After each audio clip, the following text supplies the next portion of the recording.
Welcome, I'm your theloladass. So today gonna continue with Siren's Call. Like I said, this week there is games coming out, but it's only to Friday that they are coming. It's one thing that I don't understand is like why everyone is putting the games in one day only. Like it's crazy. So I like what I gonna record today. So I say let me continue more with Siren's Call only to understand, to see more of the story. To see what happens more. Yes, I'm not gonna beat because it's a lot of hours, like I said. But at least I want to see more, a little bit more of the game to see how the story develops. Because you can see that it starts slowly, but the story starts to develop it, but it's slow that it goes. So that's why I'm gonna continue a little bit more with Siren's Call because there is no games to continue to play. So that's why. So we are here with Ashton. That is I think is the last guy that I'm going to meet. And if you remember, if you saw the previous video, we are trying to leave. We're going to the college. This is our last day, and we are saying goodbye to our friends.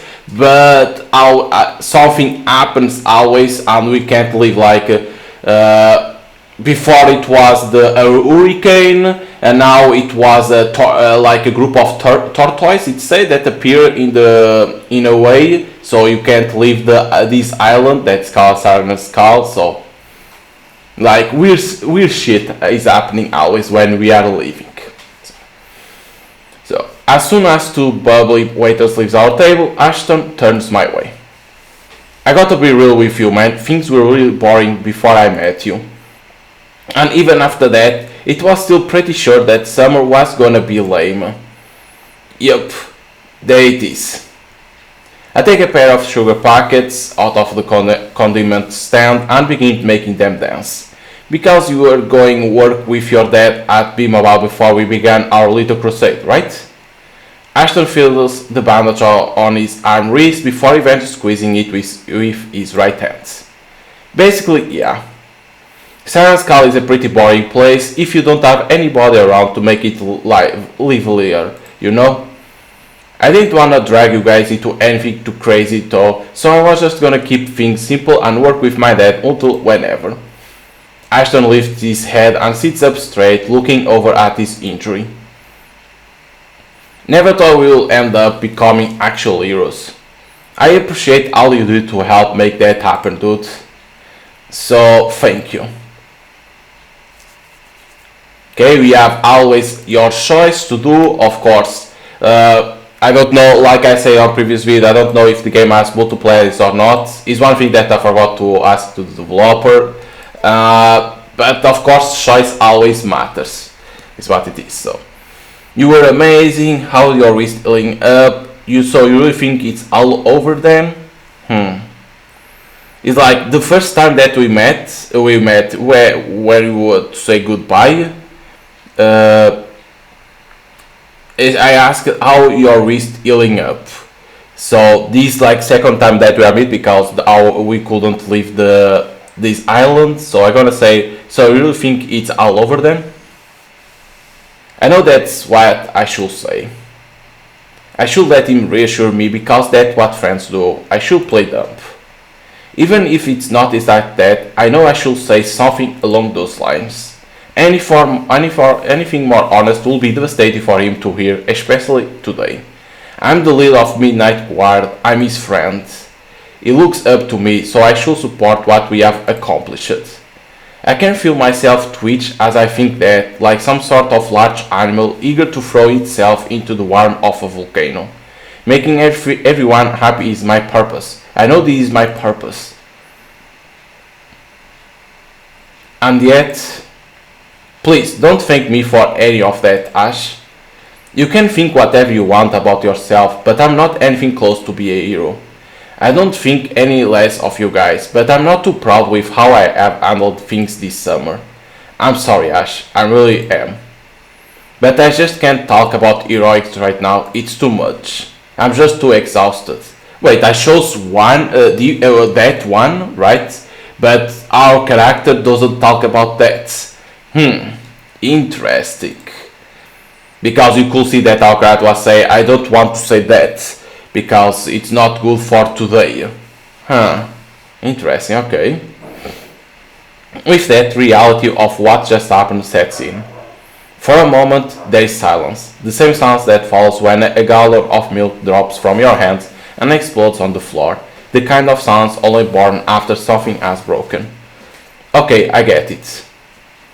So Violet got you pretty hard then, huh? Man, you know that just because you are dating somebody doesn't mean you gotta think exactly like them. You do know that, don't you? You don't gotta be her mouthpiece, dude. You can be your own man. You can be real with me. After all, we are like brothers at this point, right? Real, huh? I can be real with you, Ashton? Really? Even in a place like this, I can be real with you? Alright, good. That was all I needed to hear. You gave me permission after all. Okay, cool. I can be real now. Cool, good to know. Let's start with the obvious stuff then. We don't even really know what sirens are, and yet I gave the thumbs up to begin an entire campaign exterminating them. Why should I feel proud about that? Wait, what? That's not true. We know what sirens are. Emil says, bro, Emil doesn't even know how to do his taxes yet. I know you love the guy, but come on. We just got out of high school. We should be committing freaking genocide. Man, I don't even know what my major is gonna be when I get to Asheville.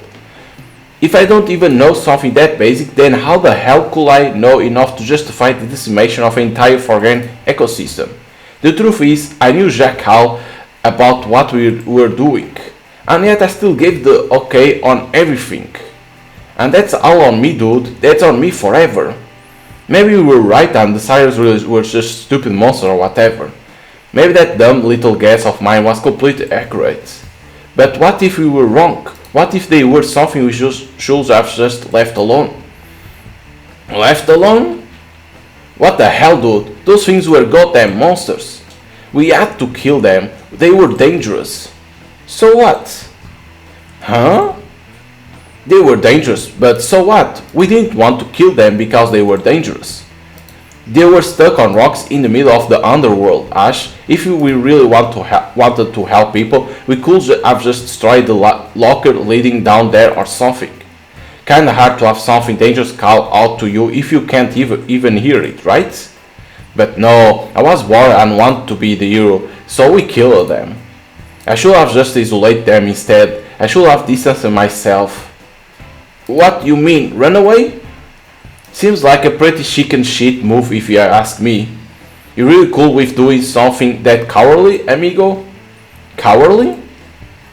Ash, you are only brave if what you are choosing to do if yourself is actually necessary. But what we did in the underworld was just gratuitous. It didn't matter if they were dangerous. I could feel struggle and agony when I stabbed them. And when I would pull away, I could feel their life force twitch and blip out of existence. I don't know for sure what they were, but it doesn't matter. Whatever they were, they didn't want to die. They didn't need to die, I could feel it. And I know you could feel it too. So yeah, lots for me to be proud of already. Dude, you are shouting, people can hear you, keep it down. Oh please, it's not like I'm disturbing them or anything. They can't feel anything negative now, right? I killed all the Sirens, so everyone's happy now. I saved them. I saved everyone. So why not be proud of it, right? There's nothing to be ashamed of after all. I yell that last part, if only to evoke a reaction from people around me. But of course, nothing happens. Like shadows in the background of a painting, everyone else in the dinner is static and unchanging in their idle chatter and pleasantries.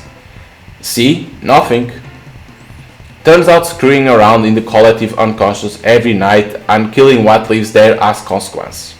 Not for us, of course, but whatever. He's not liking. Ashton is not liking our what we are doing. Ashton slams his fist on the table and glares at me. I'm telling you, man, shut up. You're not being rational right now. It doesn't matter what Violet thinks, there's gonna be real consequence if you keep running your mouth like this. What, you mean like jail? Please, we are the ones that save everybody. We are the heroes, just like you said. Sure, we didn't ask anybody if they want a huge chunk of their cognition wiped out, but who cares, am I right? We did the right thing, obviously. There's no way we'll be actually punished. Maybe a slap on the wrist for going above the head of the cops, but nothing more than that.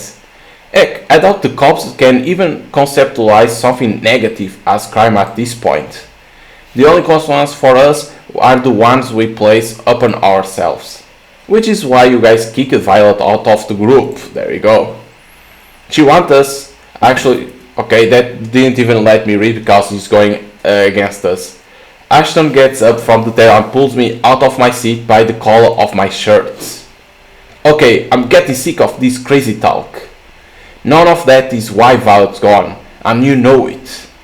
Wake up, man. This isn't how you are supposed to be. We live in Siren Skull, Florida. It's not exact Manhattan, you dig? Half of the people who live here are too chill to be angry about shit. They always been like this. This stuff about killing their brains or whatever is all in your head. We did the right thing. I know we did. So stop trying to make me feel like crap for saving people. I'm not trying to make you feel bad, Ash. Bullshit.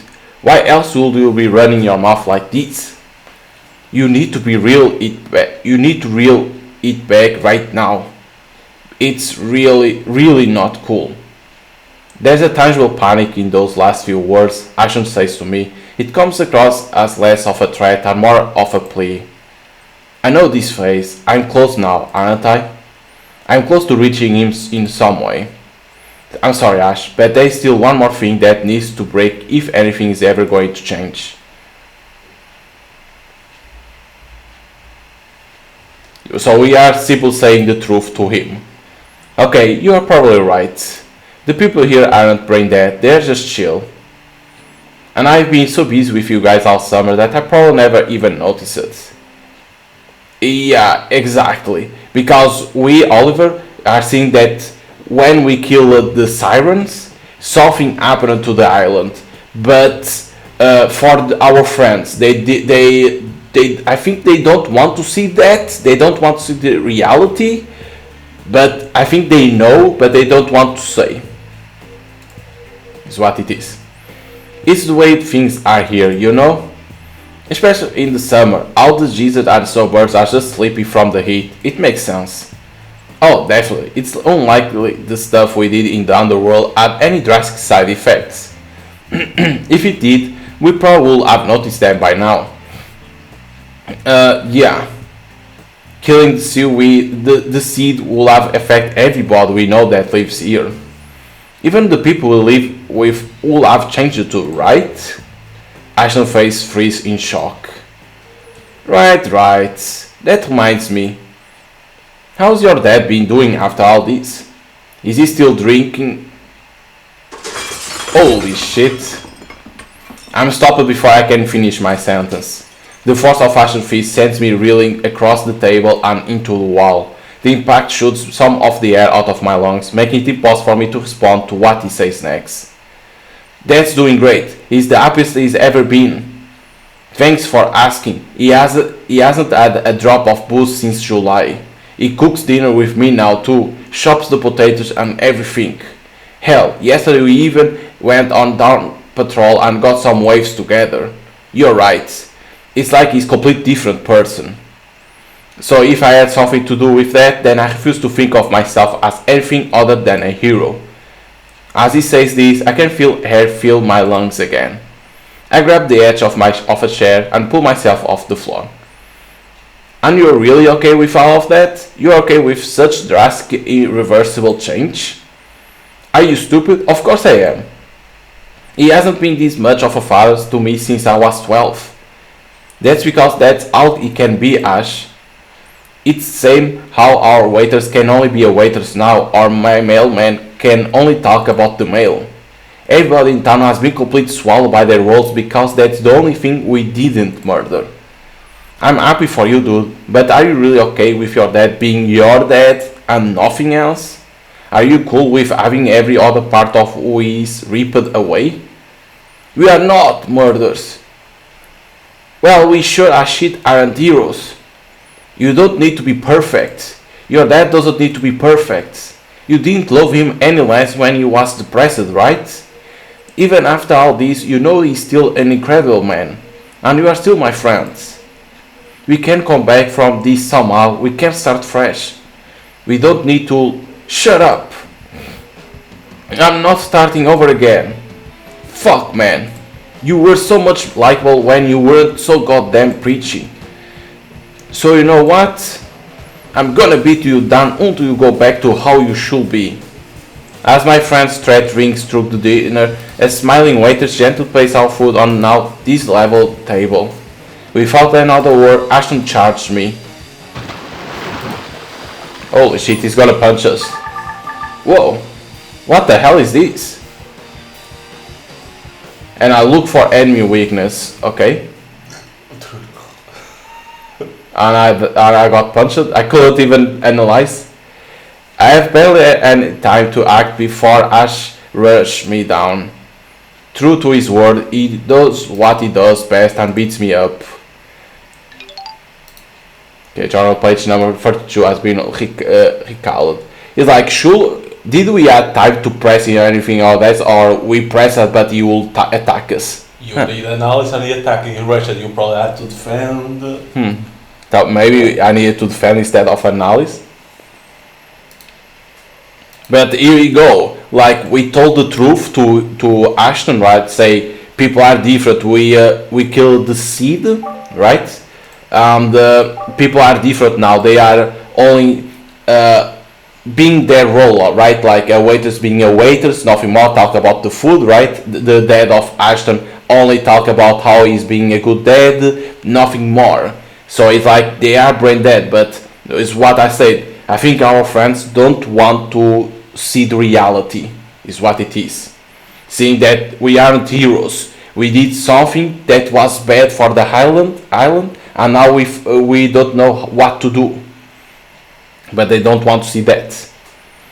I spent the rest of the day making my way over to the beach, hoping I'll find Violet there. Of course, there you go. Sure enough, she's in her normal spot, painting something on one of her larger canvas. Hey Violet. Hey there, olive oil. I walk over and sit next to her in the sand. After a minute or two painting, Violet reaches a stopping point and looks over at me on the ground. Oliver, you didn't have a big purple bruise on the side of your face the last time I saw you. You got into some trouble recently, didn't you? Ashton kinda beat me up a bit, yeah. Beat you up with his views or beat you up in the more traditional sense? Old school, he just punched me a whole lot. I said some stuff he didn't like about the Midnight Guard, basically that I wasn't comfortable with him calling me a hero and all that. Then I asked how his old man was doing after we killed the seed, and I think that might have sent him over the top. Yep, why I'm not surprised. None of them are ready yet, are they? Damn it. Did you fight back? Is that why you are so beat up? I mean, yeah, kinda, but I really didn't want to.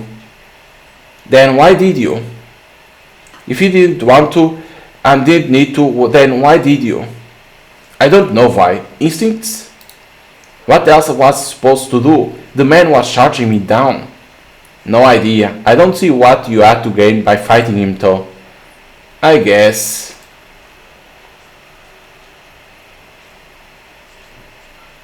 Violet stops Beta and gives me a light hug as she lowers herself into the sand. Sorry, olive oil. Honestly, in the heart of the moment, I probably would have done something similar. It's okay if you didn't handle things perfectly. You got all kinds of time to make things right by you. It doesn't make you any less of a person if you made a mistake. Even mistakes can lead to something beautiful. And sometimes can lead to absolute disaster. We have experienced disaster, Oliver, an irreversible disaster. If this scuffle with Asheville was a disaster, then you will know immediately.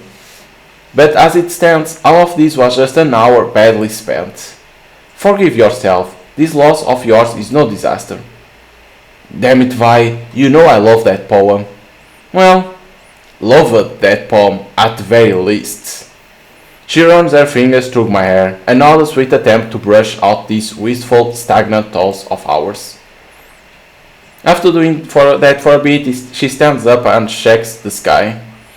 Still overcast then. Val checks the time on her phone. Yep, no lunch today it seems. That's fine. Just give it time. Come on, let's go home. You got your future waiting for you in the morning, mister. So let's get you ready for it. Weird. Talk about lunch and she was like, it's no time, okay, like kinda angry a little bit. Violet and I go home and pack the rest of my things. After some time, Miss Lawrence pulls into the driveway. She says we should bother trying to make it to Orlando, however. Apparently, an absurd number of gopher tortoises move on to the runways of the airport right after Miss Lawrence got off her flight. Again, some websites on the way pointed to unrestricted development in the surrounding area as the primary cause of their migration. Looks like I won't be leaving Siren cows anytime soon. Again, how unfortunate. Again, we can't leave because now again tortoise. It's like, so when we gonna leave Siren's Cow? When we gonna leave to Asheville? It's like we never gonna leave, right? It's what I'm seeing. I think it's like we're gonna leave, but I think we don't leave until we fix what we did. Is what I think. Another day in paradise. Guess I better get on it. Okay, say goodbye to your friends. Always our goal. Check voicemails. You have no new message. Okay, to check saved message, press 1 now. Okay, investigate house. Siren's Call in summertime, perfect as always. At least that's what all the cooks from up north say. It's no Asheville though. Just one more day and then I'm out of here. Just one more day. Suitcase. I would give anything if I could bring Violet with me. Miss Lawrence will probably love if I did that, wouldn't she? What's stopping me from just swallowing my pride and going Violet away? Will it be really that bad? Will anybody care? Probably not. Mom and Dad seem eager to wash their hands off me. As for everyone else, I bet they think I'm a hero for even coming this far in the first place. Maybe I owe it to myself to follow her. At least that way I could probably see her again, right? This way my 3 Charles coin stuff for Emil, right? Yep, there they are, unpolished as ever. Still, they did their job. Remember boy, if you want to understand someone better, try thinking from their perspective. Become them, think like them, speak like them. Write like them. I think these still the safe things. Maybe I should burn these. Let me see if it's still the same thing. Should I just go ahead and wash these sheets? Is Miss Longer could open the door, breathe in and immediately know what we went down? Will she even care? I hope not. That's 100% not that. Okay, it's the same thing for now. Because I still remember this. So in the house still is the same. Okay, nothing different in there.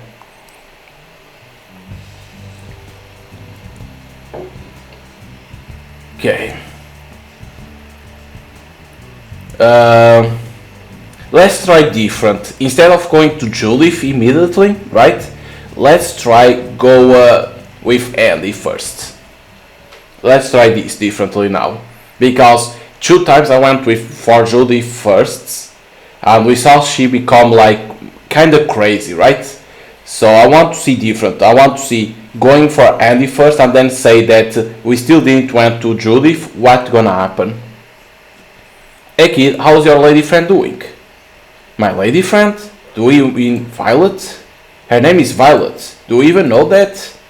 What sort of conversation is a comment like that supposed to spark anyway?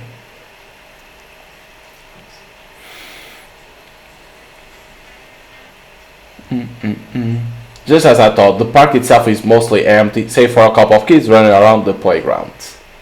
There you go, Andy. Andy, of course, is aggressively doing pull-ups on the monkey bars. You know, there's kids here that will probably love to be climbing on those. Now aware of my presence, Andy looks over at me for just a moment before resuming her workout. Lies. If that was true, then somebody would have said something. 27? Gah. 28? They're probably too polite to ask a grown woman to do anything like that in the first place. Well, if they are too polite to ask, then they are polite enough to wait. 29, 30. Andy swings backwards and flings herself off the monkey bars, her toned body barreling at me like a missile. Her impact with the ground shoots a wave of sand into the air so massive that almost reached my chin. Given the proximity of her landing, I can't help but wonder if this is yet another example of her just being reckless, or rather a display of her precision. And she sticks the dismount. Alright, now I'm motivated. You ready to go then, Slim? I'll figure you'll jog along our normal route. That good with you? That's fine, I was expecting as much from your message.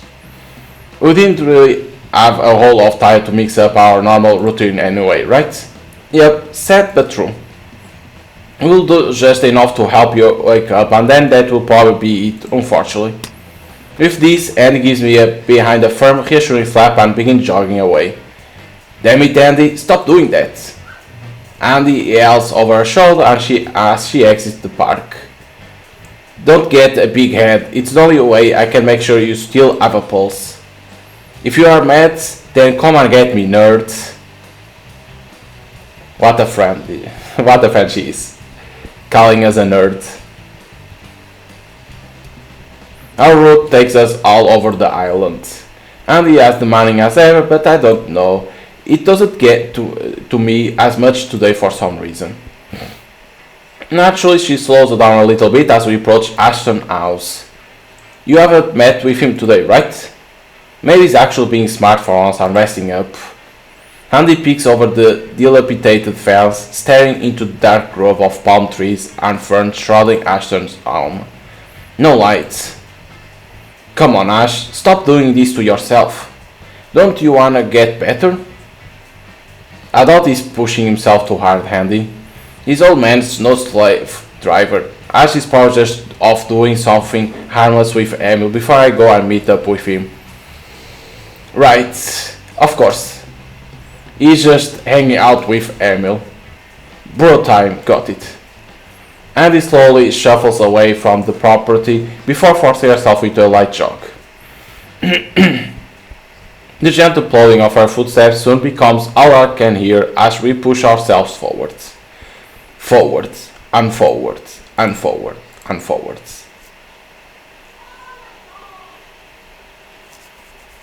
Okay, we are again in front of the school that she doesn't like, and I arrive at our resting point a bit late than we normally do.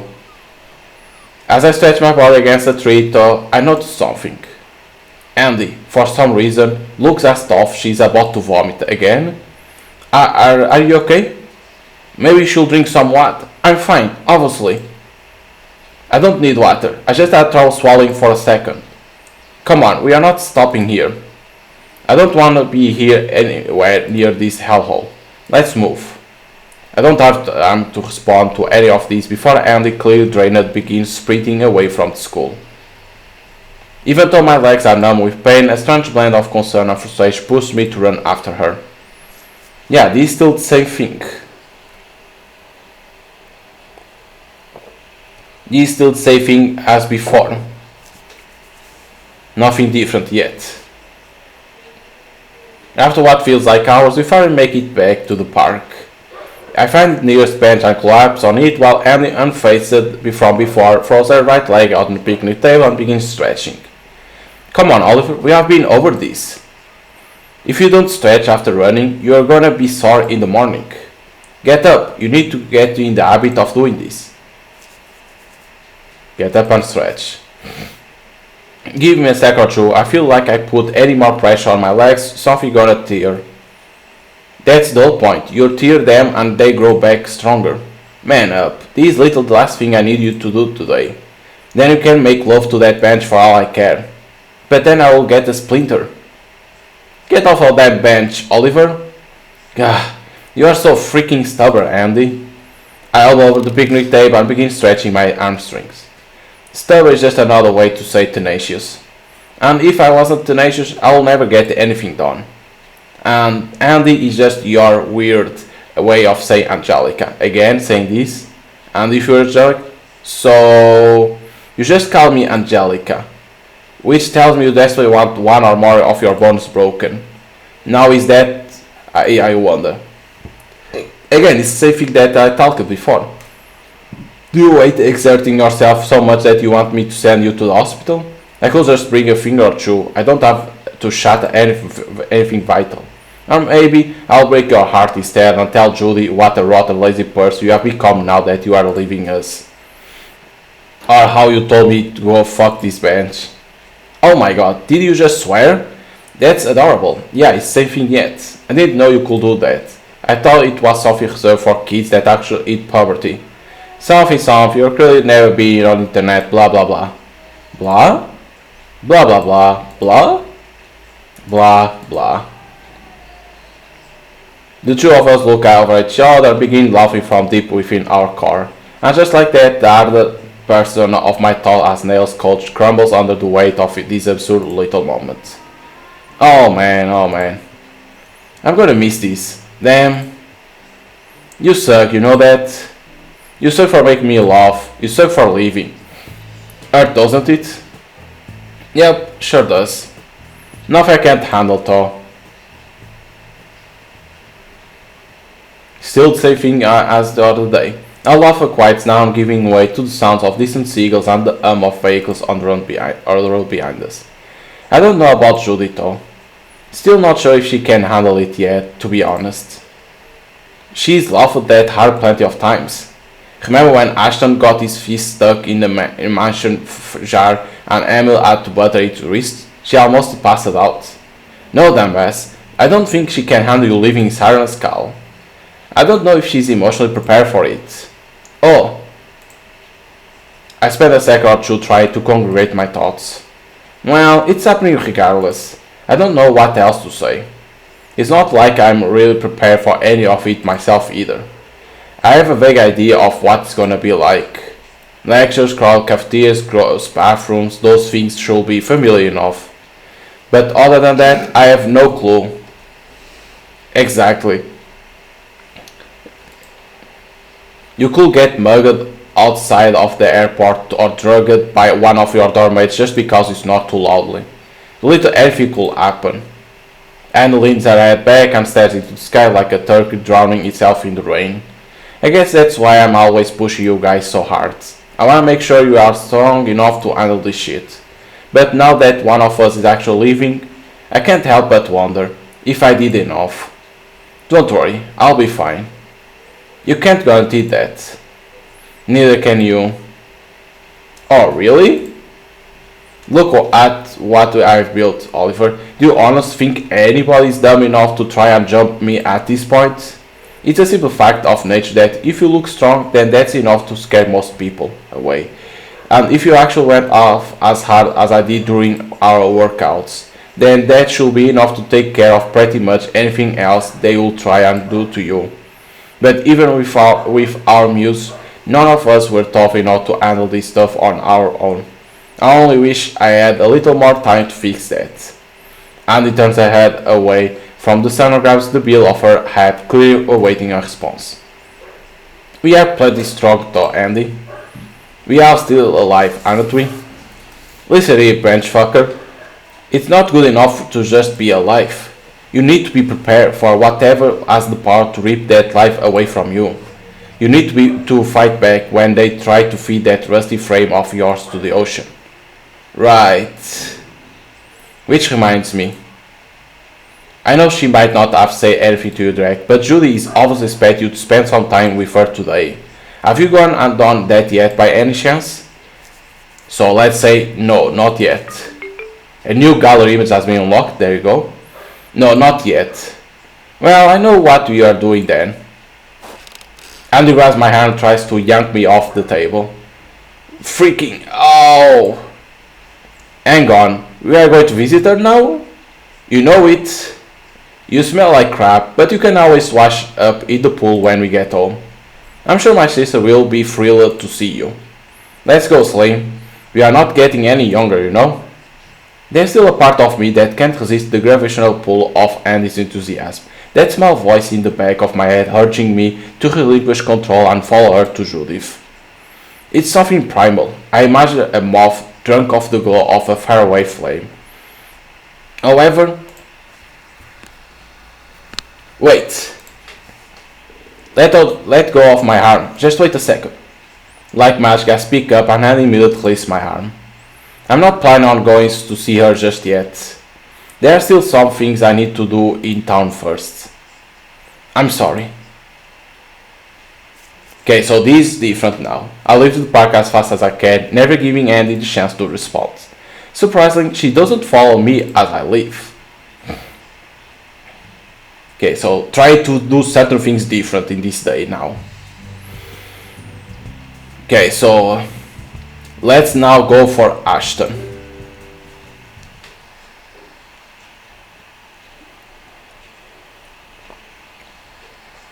See what we can do different in here.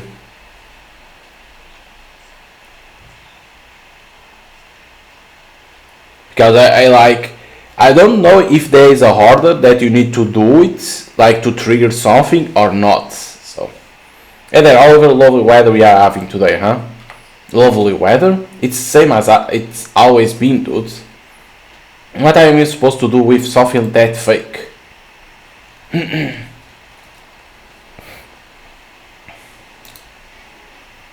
Because like these people are like brain dead, they always say the same thing. True to form, Ash sitting outside of the crab bucket and thumbing through his cell phone. It's kind of a weird sight though, now that I think about it. I don't think we ever planned an exact time for meeting up. Is it really cool with chilling out here in the heat for an indefinite period of time like this? What if I never showed up or got in some kind of crazy accident on the way over? Will you end up waiting for me all day? For someone so explosive, this guy sure has the patience of a saint. Okay.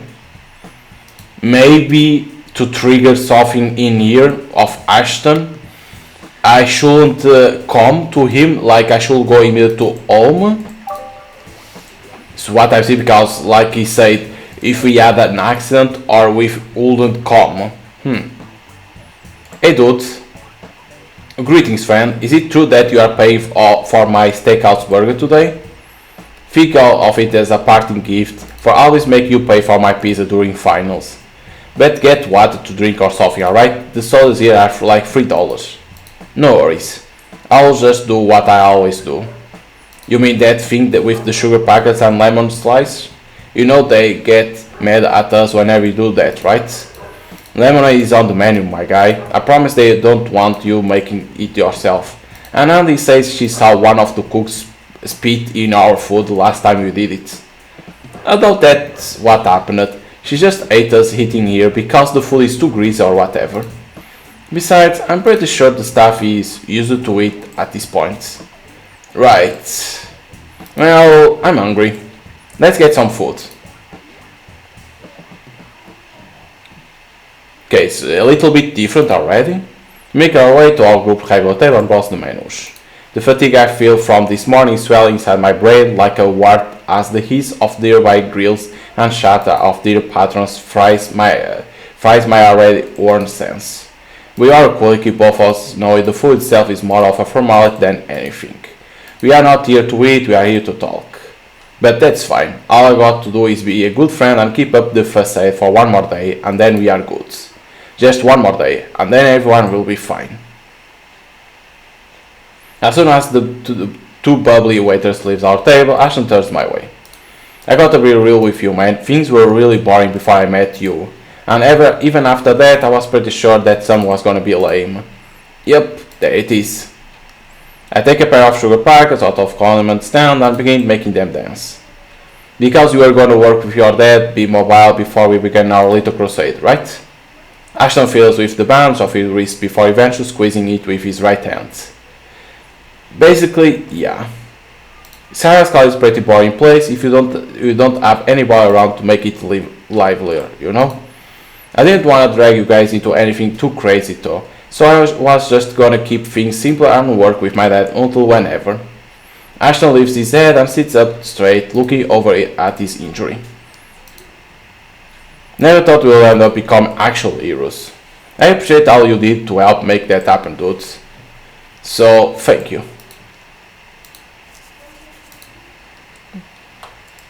Okay, so instead now saying the last one that I said before. So what I'm saying is that maybe you need to trigger something to happen. If you don't trigger, you go back and it's always same thing. So I gotta say you were amazing. I know that's what I should say. I should say he was amazing. I should let him feel good about himself. Even if it's not exactly that, I know I should say something along those lines. Anything more honest will be devastating for him to hear, especially today. I'm the leader of Midnight Guard, I'm his friend. He looks up to me, so I should support what we have accomplished. I can feel myself twitch as I think that, like some sort of large animal eager to throw itself into the warmth of a volcano. Making everyone happy is my purpose. I know it is my purpose. And yet, please don't thank me for any of that, Ash. You can think whatever you want about yourself, but I'm not anything close to a hero again. I don't think any less of you guys, but I'm not too proud with how I've handled this summer. I'm sorry, Ash, I really am. But I just can't talk about the heroics right now, it's too much. I'm just too exhausted. With that, the reality of what just happened sets in. For a moment, there is silence. The same silence that falls when a gallon of milk this same thing. Okay, I get it. So Violet got you pretty hard then, huh? Man, you know that just because you are dating somebody doesn't mean you gotta think exactly like them. You do know that, don't you? You don't gotta be your mouthpiece, dude. You can be your own man. You can be real with me. And after all, we are like brothers at this point, right? Real, huh? I can be real with you, Ashton? Really? Even in a place like this, I can be real with you? Alright, good. That's what was all I needed to hear. He gave me permission after all. Okay, cool. So again, same thing, huh? Didn't trigger. Because he's same thing yet. You don't even know what sirens are and they're the same. Why should we be proud about that? Wait, what? That's not true. We know what sirens are. Emil says about the tax. You're out of high school. Genocide.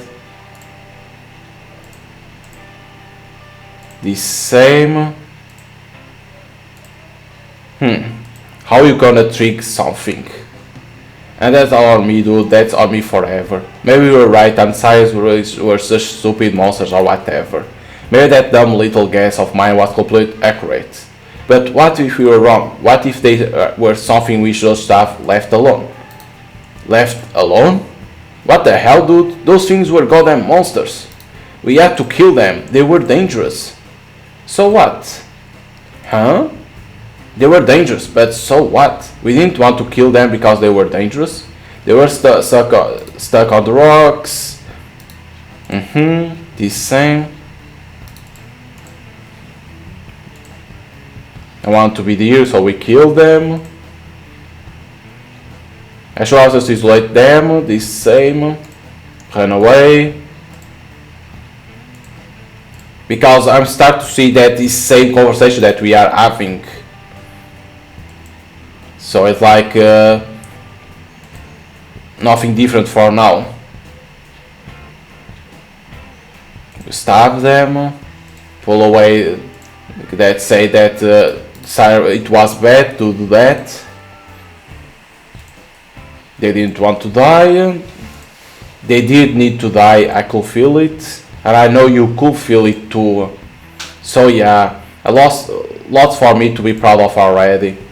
Dude, you are shouting, people can hear you, keep it down.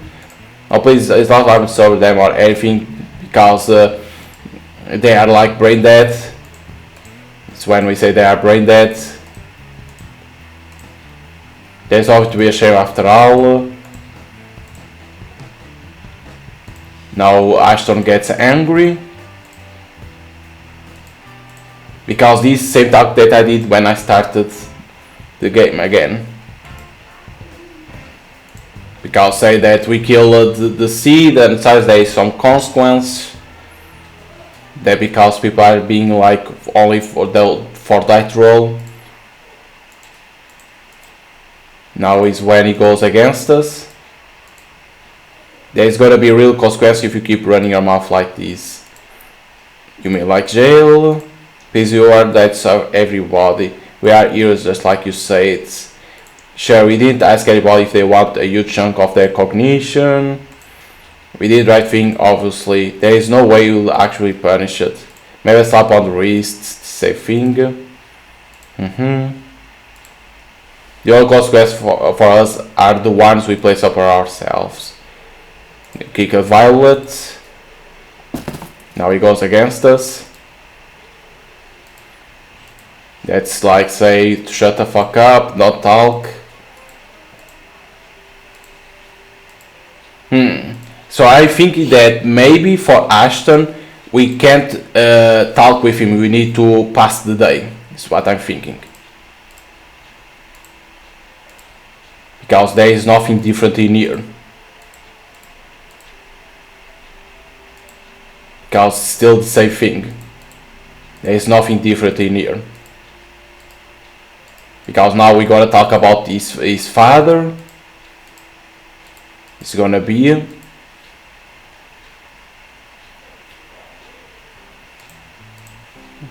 the same. They are just chill. Then now we're gonna talk about his father. That if he likes how his father is being. And I need right side effects. Because Ashton understands that doing what we did changed the people, but he doesn't want to see it. Here we go. It's easy to understand that Ashton knows that we did something bad, but he doesn't want. He wants to be considered like a hero, and he doesn't accept that. Here we go. Talk about his father. When we say that he's not being real, his father is only being like on a role of the father that's being a dad, right? So this saving yet. So nothing, even what we select in there with choice that we have with Ashton, nothing triggers different. So because like he said in the beginning, Ashton is always in this burger, in this place, right, in this restaurant. So if I miss it, if I didn't come to talk with him, or if I had an accident, what will happen? Will he stay here waiting for me? So maybe is the game saying a hint that maybe you can't come to talk with Ashton. Maybe you need to dodge him, like go to home. Is what I'm thinking.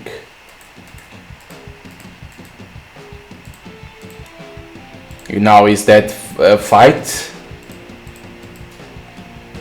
So defend, right? Let's try defend because he attacks us. For next attack. Defend even he attacks us. Doesn't work. Now we go to the beach.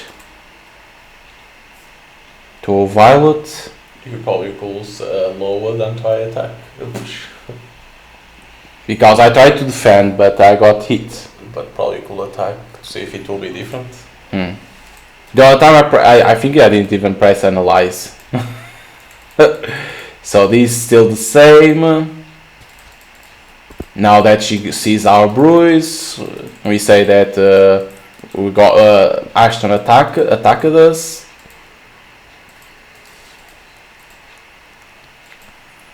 Because what I see is that we are in a loop now. No, we go for other place, okay. That was different. I packed the rest of things, but then it said Milan pulls into driveway, bother go to Orlando because tortoise, right? Yep, same thing.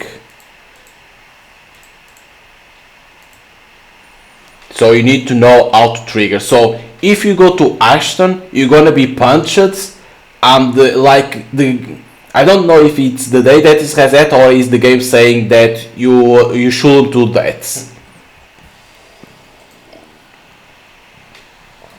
What I think is the game saying that you did wrong, so you need to do it again.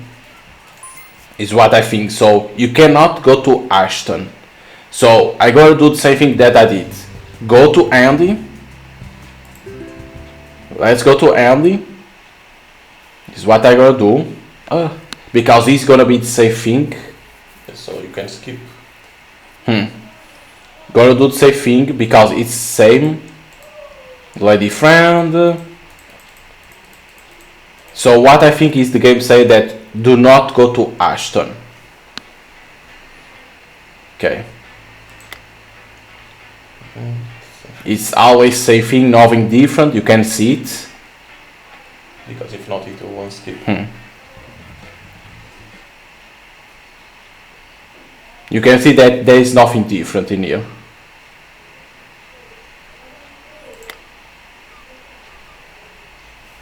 Okay, only to skip these parts because we already saw. Because the game doesn't say game over, but I think it's the game say that that wasn't the best choice. You need to evade him.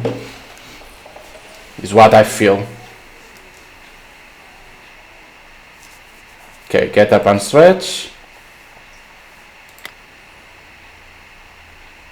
Because I think you need to know how to trigger to be different day. Like you can't go to Asheville because something happened. So because in this was different that she said let's go to Judith's house, but you say no, I don't want to go there yet. So let's go to Emil because now it's gonna be different. So what we're gonna do is evade Ashton.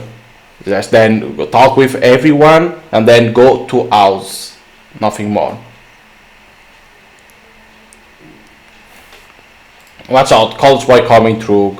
That's all I'm to you people, isn't it? Better not mess this up then, I guess. Okay, with Emil. I found myself at the local library, domain of absolute knowledge, as well as a weak, pervasive chemical smell. Even if Emil isn't here, I can at least return my book so the feds don't end up chasing me down. There we go, Emil in there. Thankfully, his parents is a far corner of room ensures the trip here is at least an efficient one. As I begin walking over, my friend looks up from his book and greets me with a curved wave of his hands. You are here. Excellent. Glad you could make it. Me too. You still want to talk about the book then? Definitely. There's too much in here for us to ignore. We'll have to keep our discussion down, however. There's a big chess tournament. It's always having. And you didn't enter it? I fear you'll be shopping at the bit and no chance to increase your elo rank, Mr. Future State Champ. Normally yes, but the sorts of events typically take all day and I didn't want to clutter my schedule. I'm sure you can discern as to why. Emil kicks up the left side of his with a smirk and I cannot help but do the same. You passed up easy man on my behalf, Emil? I'm honored. Chris is a bit of a relic of the days. Pride is forever. And I won't be able to handle the shame if I fail to send you off properly now, would I? Thank you, number 2. I appreciate that. Although I this same thing yet. Paid rent. Yeah, because I went to Ashton, because when I started I already talk with everybody. So I can pass this too.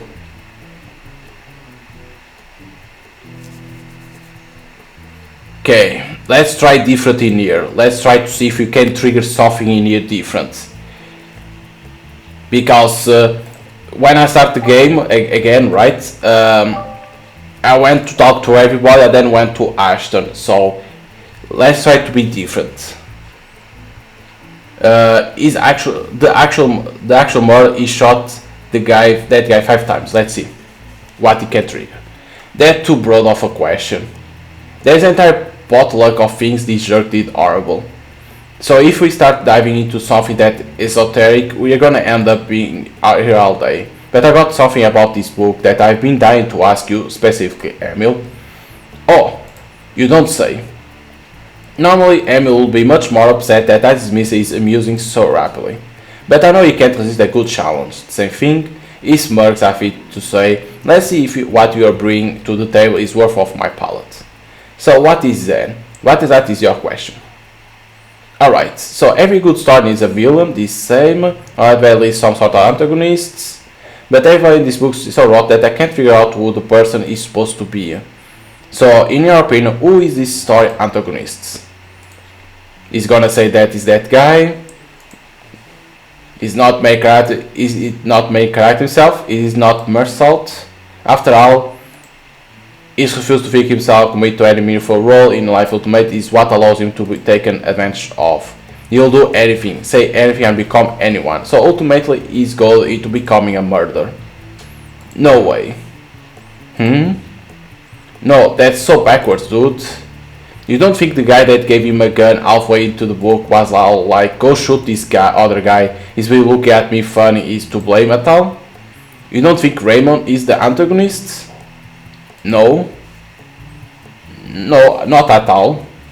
It is Mersault's own weakness that allows him to be so malleable. If he was not constantly at the hands of himself, dueling with his own antagonist force, he would have rather been put in such a ridiculous situation. In other words, it is not our fault that he was manipulated. That's way too cold to be correct. No, there is no way that can be right. I'm almost certain that it is.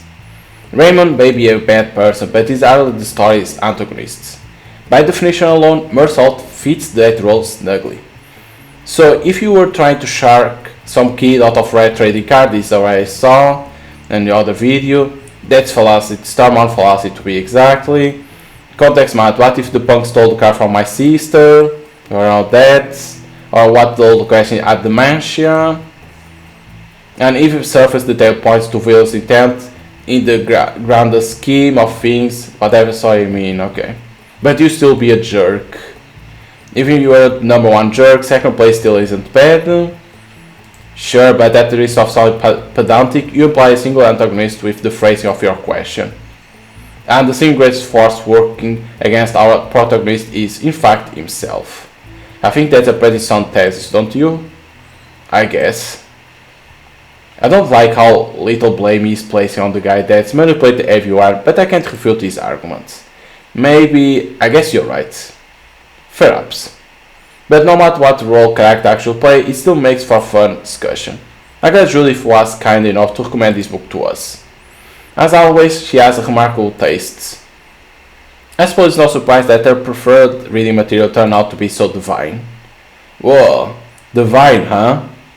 Does she know you are whipping out the big adjectives for her like that, number 2? Might wanna tone it down in case she ends up walking through that door and see something else breaking out of you, if you catch my drift. So this is about the pants, that when he was a kid. There's one more thing I feel it's worth mentioning, Oliver. Oh. You are wrong about being second. This same thing.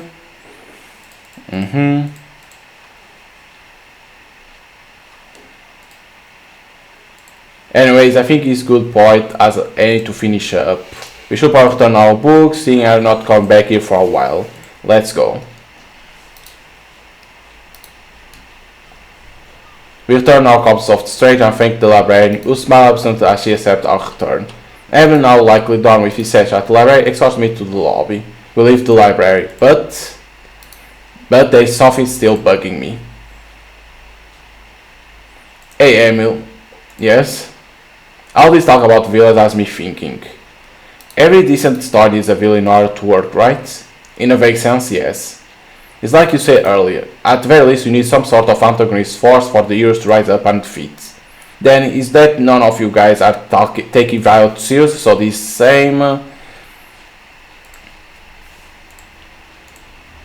This safe thing does to believe we are at the end of our journey, Oliver. Your couple full circle in any sense. Anything more will simply be a drawn out epilogue. So nothing different in here. Can I ask you one more question? Please ask me other. So who was the villain of our story? The same, because he starts to think, because he's like, who is the bad dude in our story? It was Sirens, because they say that it's Sirens, that's easy. This same thing that I already saw. Okay, that when we leave, he gonna send an email to us. Thank you for great discussion. I'll see you soon. Stay sharp. Nothing different. Okay. Nothing different to win here. Okay, so now let's go for Judith.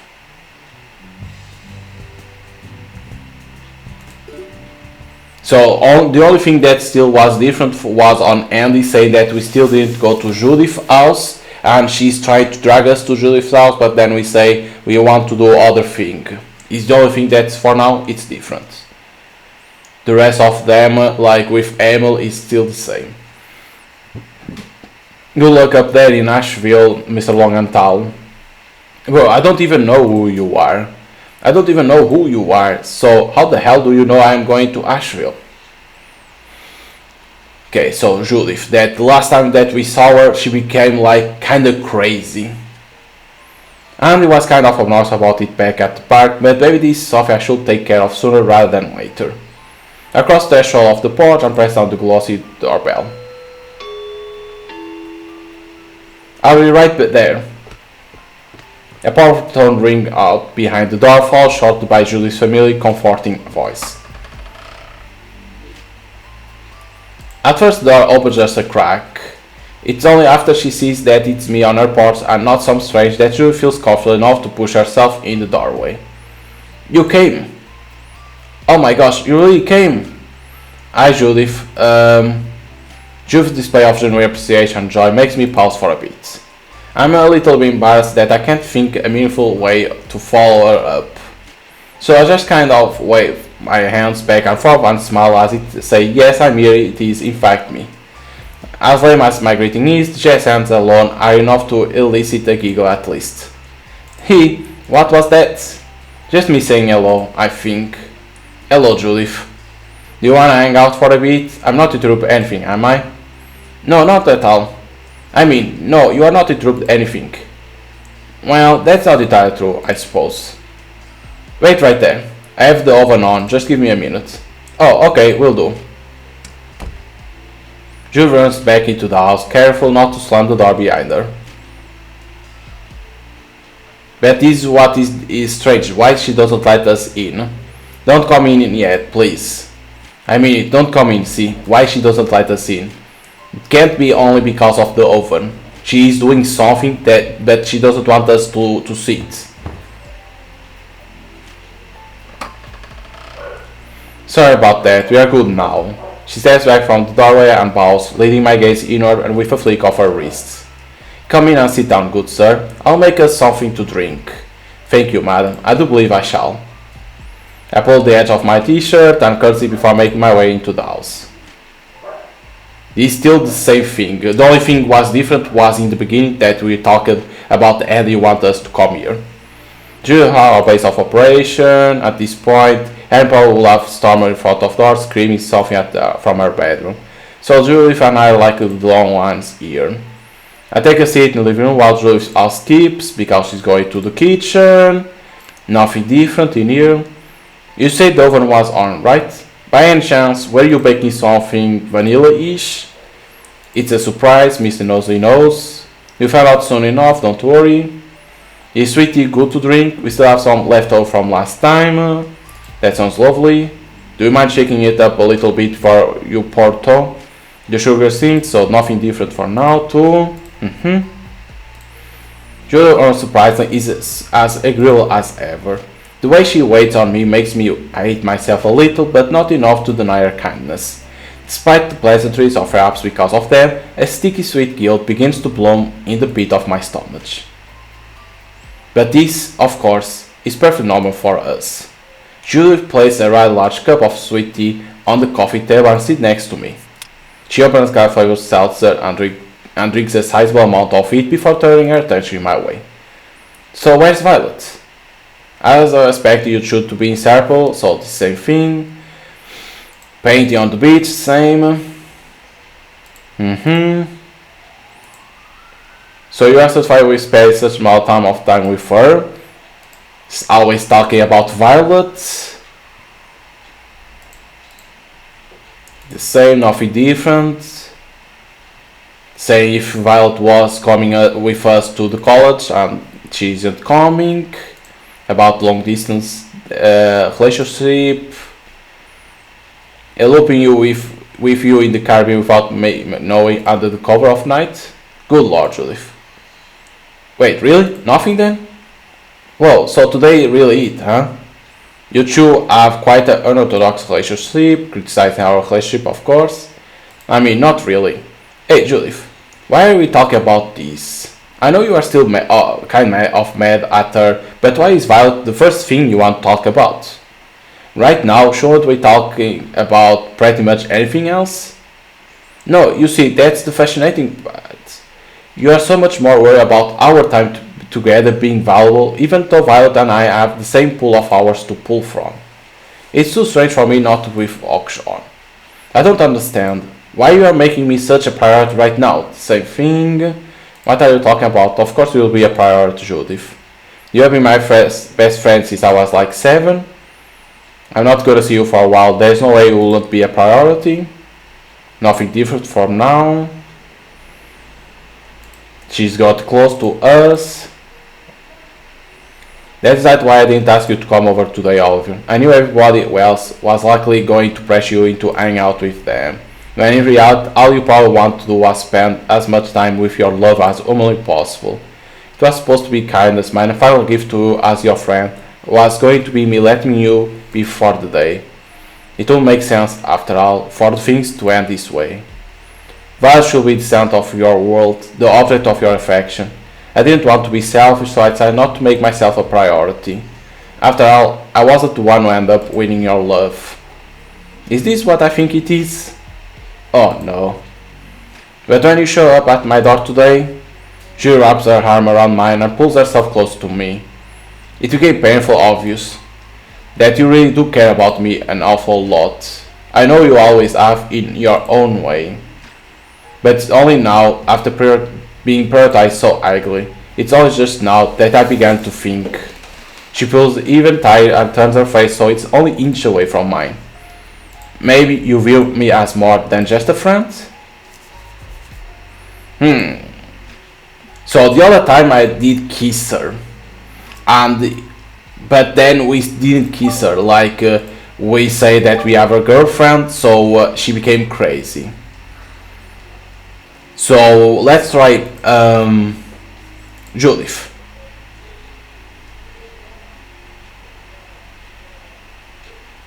None of what you have been saying makes any sense. Julie lets go of my arm and stares at me. Oliver? That's pretty rotten thing to say. That's okay, I can live with that. But me being rotten doesn't change how bizarre this entire situation is. You are confessing to me. I get it. That's kind of big deal. But why on earth would Judith, the woman so dead set on doing the sweetest possible thing in any given situation, why would that person be trying to get me shit on my girlfriend? Yeah, it's the same thing yet. Because I love you? I mean, you and Violet are breaking up anyway, so what does it matter? See, that's what I'm talking about. Judith isn't somebody who will think like that. She knows me long enough to know that's something I will never even consider doing in the first place. So you are trying to appeal to by acting like this. Who exactly are you trying to impress? I'm not some spineless protagonist in low budget tie, so this same thing. You cosplay, you know what hentai is. Maybe it's wrong to conflate this image I have with you. So now she gotta be crazy. So maybe we can't visit her. Maybe, but Julie doesn't say anything. Oh my god, no way, no freaking way. There is no way you are that bitter. Jesus, Julie, really? Is that really what this is? Even after my taunt, Julie doesn't say a thing. She simply stares at me, the light fading from her normal vibrant eyes. Judith? Hello? Is there a reason you are trying to wrap me up in all this? Speak now, or I hold up. You are the one that's acting out of character, Oliver. Julie's voice, normal so sweet and confident, is laced with something that paralyzed me to my core. Why are you suddenly so sloppy or imprecise with your words now? Until today you were always so careful with the things you said to me. I could feel your deliberation, like a gentle hand placed firmly in the back of my neck. Yeah, it's still the same thing. It was strange at first, simply being in your presence and having my will erode like that, but I didn't mind. I was eager to give you my time, my body, my future, everything you want to cultivate the person you are ultimately meant to become. It didn't matter what I was doing before. If you want to spend time with me, then that's what we are doing. Everything I did was in service of you. Everything was in service of straightening our bonds. And then I lost to Violet, naturally in the amount of support I could provide you. But again, I didn't mind, not really. I was content to be your childhood friend and nothing more. After all, Violet is the one you want to fuck. The same. So compared to them, I did great. There was no point in ever feeling sorry for myself. But now, that gentle pressure in our words is gone. And if that's gone, then so is my patience. So yes, it might be out of character for me to act like such a home wrecker. But you are acting out of character too, so that changes things a bit, don't you think? If you are not acting how you should, then why should I? Why should any of us? If I have one last opportunity to give you everything you want, then why shouldn't I take it? See? I don't want you to act like this, Judith. You are lying. This is absolutely what you want. It's the perfect fetish for someone as low functioning as socially inept as yourself. You want someone completely won over by your words, somebody completely under your influence. Isn't that the easiest way to prove to them you are not a defective? Yeah, this is the same thing. She moves her perfect pink lips to my ear, her breath hitting my naked brain like a bolt of steam. So just tell me what else you want and then we can get started. What I want? I want, and we push her out of us.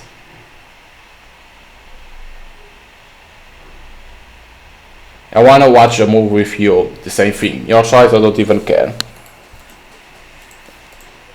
I mean, get off me, please, get out of me. And she comes back to be how she is always.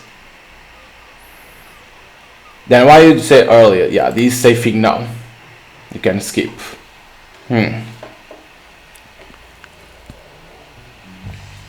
So maybe we don't go to Judith. Okay, let's go for Violet. Is it like you don't need to go to Judith because it's always same thing, like she say that we are out of character?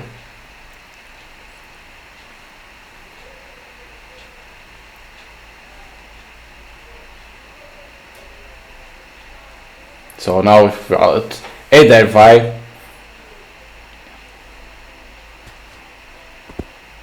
So we got near to her.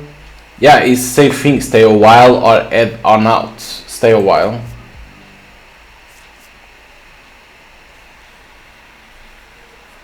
What can happen in here? Because stay a while is like to know more about our pasts. Each other know more about their past. I've been thinking about Andy a lot lately. She's pretty hard not to think about. Every time I'm in pain, there's a part of me that still kinda blames her for it. Even if it's something as mundane as stubbing my toe, I still have this weird impulse to shoo her out for it. I think we all kind of feel that way. It must be quite the burden to take on everyone here like that and not let it slow you down. Do you think it ever got to her? Maybe? I'm not sure I have met anybody less worried about being like that, Andy. We are lucky for that then. If she was anything like her sister, we probably would have all died a long time ago. That seems a little extreme. What's so bad about Judy? No, I adore Judith. It's just Andy forced us to get stronger, even if at the risk of her being despised. Just look at Emil, the guy was made of glass bones and paper skin back in junior year. But now he's all scared for life and bitter? He went to her for help though. Doesn't mean he's not scared. I just suspect that she allowed herself to push us as hard as she did. I don't know. Maybe it's because I'm used to being coddled all the time. But we know Judith. She will never put herself in a position like that. I can't deny that Judith was always great at keeping everyone morale high. But Andy really made us eat our spinach. With the exception of maybe Emil, the rest of us were pretty average physically going into all of this. Andy probably knew that if we stayed that way, there will be no chance of us surviving in the underworld. That's probably why she was always yelling melodramatic stuff like, "Do you wanna die back there?" whenever we'll fail a push-up or something. I really used to hate her for that. I want to shout back at her to tell her that she was being arrogant and lording her strength over the rest of us. But looking back, I bet Andy knew from the start how dangerous all of this will be, and that's why she pushed us so hard. Being that strict can't be an easy thing to do consciously. It might have been easy for her though. Some people really aren't bothered by stuff like that. They are tough enough to handle being disliked as long as it's not for nothing. Isn't that how it is for you? The fact we are still alive might be more than enough to keep her happy. How do you think she would have handled if Ashton actually lost his hand then? I'm not sure. I'm almost certain she will have cried. No way, I can't even picture something like that. She would have thought. If Andy had the best grasp on how dangerous all this shit was, then she probably would have suffered the most if something irreversible happened to us. She would have definitely felt responsible. She probably still feels responsible for us in some way. I wish I had thanked her more for all she's done before I had to leave. How do you even thank a person like Andy without being poked fun at? It's not like you can buy her chocolates. She'll probably slap them out of your hand saying they were too fatty or something. It's really sad you think that way about her, Oliver. Why? Because if that's really how the world views her, then it means she'll probably never be thanked properly for anything in her life. She will always just continue to be this untouchable goddess of a woman. That sounds like a pretty lonely fate, don't you think? Yeah, if she doesn't stay a while, let's see what we're gonna talk more. You are not a very competitive person, right? I've never been a fan of competition, though. I can't really think of many good reasons to waste time trying to prove myself. Why do you ask? Because we never take up any of Emil's challenges whenever he throws one out there for us. You always seem utterly disinterested in them, despite how adamant he is to have us compete. Even Judith got all heated during that bake-off he hosted, and you are the only one of us that didn't enter that chess tournament back in June. You are not an idiot, Vi. You could have easily made it to the finals, and he was throwing down some serious cash. So how come you never participated in any of the stuff he set up for us? It's like I said, there was never a good reason to. If Emil wants to view himself as the most intelligent and skilled out of the six of us, then that is prerogative. Even if a little humility might benefit him in the long run, it's not my responsibility to challenge the goals he has. I'm satisfied enough with keeping things simple. You are kinda starting to sound like a wet blanket. You aren't the least bit curious to see how you'll stack up against him? Nope. I don't believe you. Olive, even if I beat Emil at some stupid game, there is always gonna be a bigger fish. There is always going to be people with better focus, greater intelligence, more devotion to their craft, whatever. So why would I lock all my self-worth behind something that's almost complete out of my control in the first place? I love Emil to bits, but I don't understand the appeal of trying to subdue something that massive. It's like trying to capture a big white whale inside a tiny glass jar. But it's because the task is so daunting that's even appealing in the first place. I think Emil is wise enough to know there is always gonna be someone better than him, but that's why he keeps pushing himself. I may not approve of everything he does, but if Emil wants to be the best, then I think that's admirable. Well, I think it's dangerous. It's always just by talking with him that his fixation with subduing the impossible has bled into every aspect of his life. Could you imagine what String of Loss will do to somebody that infatuated with winning? So why even care about winning in the first place? Why care about competition? If someone can feel satisfied with themselves creating something instead, then why not just spend your time doing that? Probably because it's not as fun, Violet. It's freeing to see how personalities clash when locked in battle, you can't deny it. Hell, whenever Emil faces off against someone, you're right there watching him with the rest of us. There is drama to true competition that creative endeavors alone can never capture. Centering your life around that drama sounds exhausting though. If there is that constant pressure to fit the next person ahead of you, then why do you rest? When do you have time to create or exercise or form any sort of meaningful relationship? I think that's a big part of the challenge, but I'm sure it's possible. I'm not too worried about Emil. None of that stuff you talk about seems like much of an issue as long as you are okay with losing. Is Emil a good loser, Oliver? He always shakes my hand and smiles afterwards, so probably? Are those gestures all it really takes though? What else is there? Forgiveness, mostly. I don't know. I just hope he can forgive himself for losing when it happens. Otherwise he's gonna be chasing that whale of his for quite some time. Okay, let's see what we talked about. Stay a while. You came to my house without any of your technology, right? Unless you count that old bass guitar of mine as technology, then yeah, I was able to go back and grab much else without risking a run-in with my parents. I might be getting my desktop and stuff mailed over to me after I move into the dorm though, maybe. I'll come. I was wondering how you felt after going an entire summer without playing any video games. That was kinda of your thing for a while, but you seem to be adapting pretty well without them, all things considered. Now things have just been hectic is all.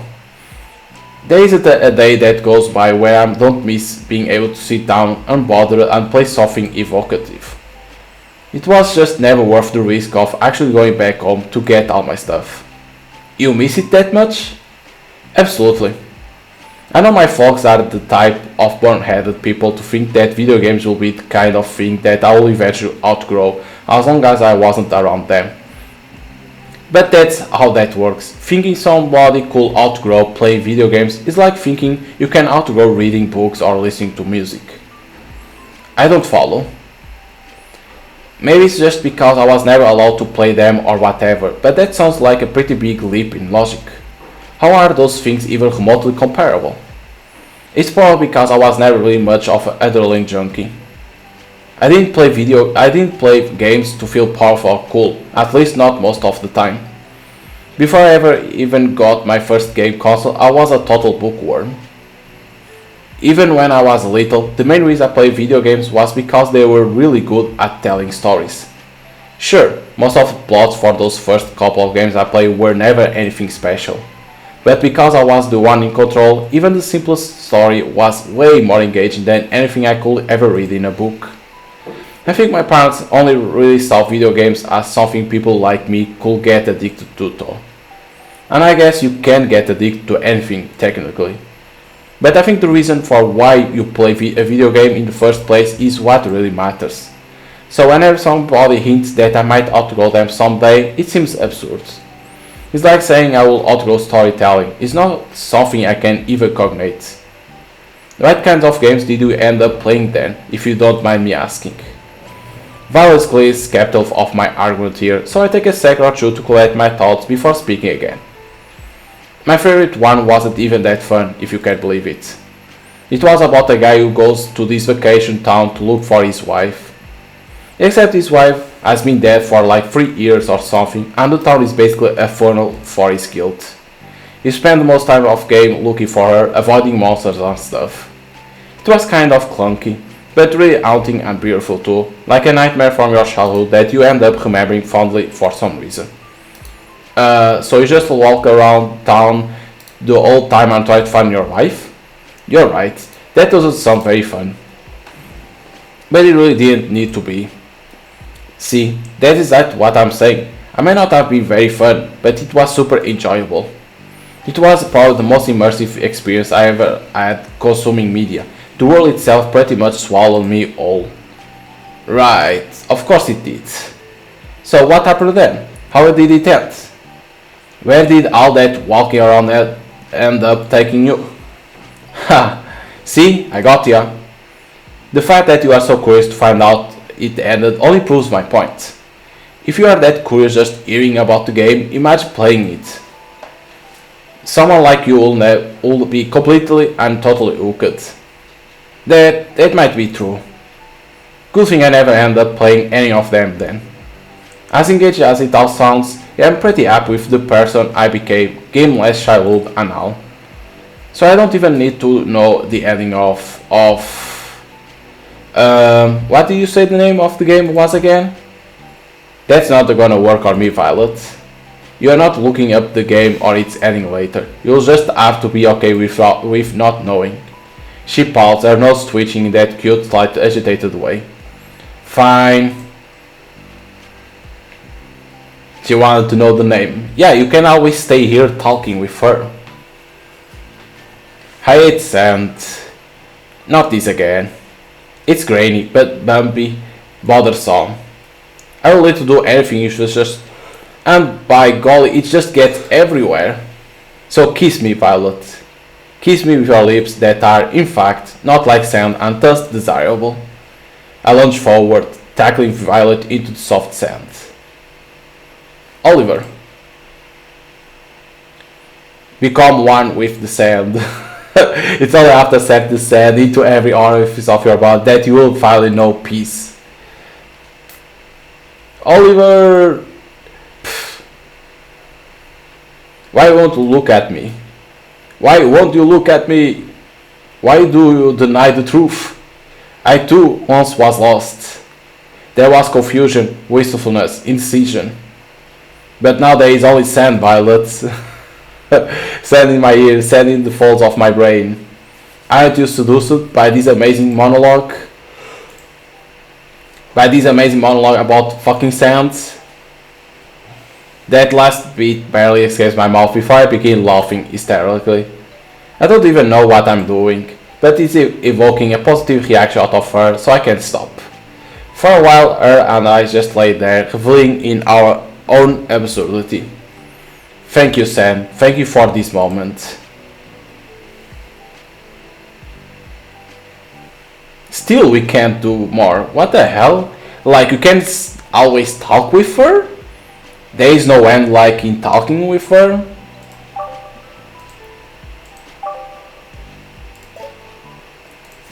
Let's see what we have more. How often do you stay up late, Oliver? Huh? Sometimes I'll wake up in the middle of the night to go pee or something, and you'll still be working on stuff in the living room. We are always back in bed by morning, but we never actually fell asleep together this summer. It was even like that before we started getting serious too. Whenever I went to the kitchen, you were pretty much always still awake. Is that bad? It's just something interesting I noticed while we were living together. Any reason as to why you are such a night owl, Olive? This shouldn't be too hard for me to answer, but I still don't want her to get the wrong idea. I'm probably gonna sound like a sociopath for saying this, but night is probably the only time when nobody expects anything from me. Even if they aren't necessarily asleep, people just kinda leave you alone at night. Like those times when you went to go to the bathroom, for example. You will look over at me, but you never actually say anything while I was working. Of course, you were burning the midnight oil. I could see that you were busy. Exactly. You were probably thinking something like, well, if he's staying up this late, he must be doing something important. But I was never working on anything that actually mattered. Not really. I only want some time to recharge. Because people don't really leave me alone during the day. When the sun is up, it's like everybody I know wants a piece of me. It's exhausting. It makes me feel like a commodity, like I'm nothing more than some spice that people add to their otherwise bland day.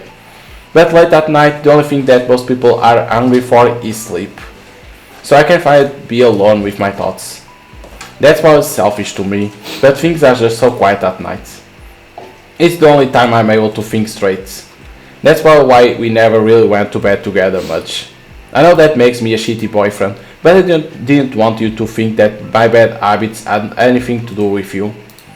It's more of people in general kind of issues, I guess. Don't worry, I'm not that self-conscious. I had a feeling it was something like, consider how everybody we know kind of places you in the center of their lives without a second thought. So what do you think about that?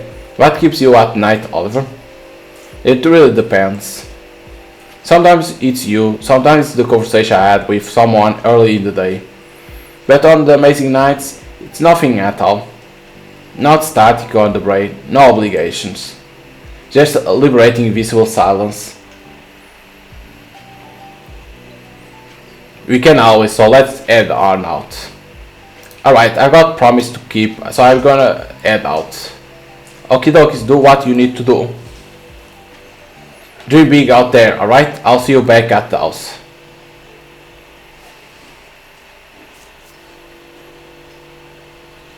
So this now the question is, the only person that you need miss is this, but we're gonna fight, so we go back to house? Is it?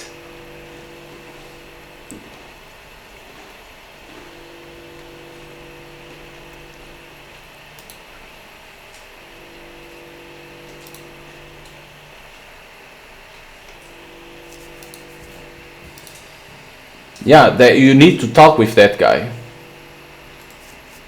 You can't sleep, you can't pass time.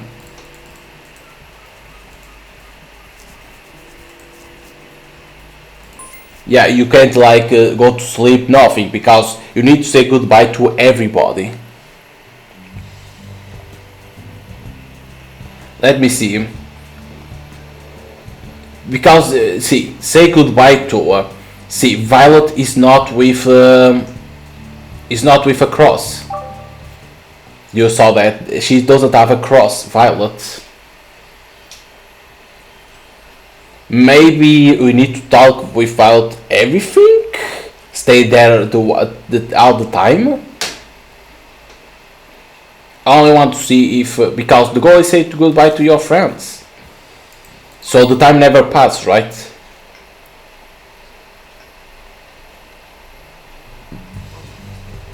No, never pass. Because he in here. Violet is not with a cross. That's what is like. Do we need to stay to talk with Violet until there is nothing more to talk? Is it? Because I'm seeing every like the conversation that I had, they are the same. There is nothing different. All the conversation that I have for now, it's everything same.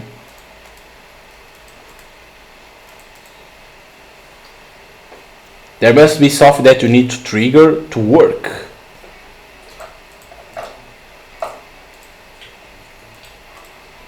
See. I don't think we plan exact time for meeting up. It's really cool with chilling out here in fair period of time like this. See. Yeah, it's same thing yet.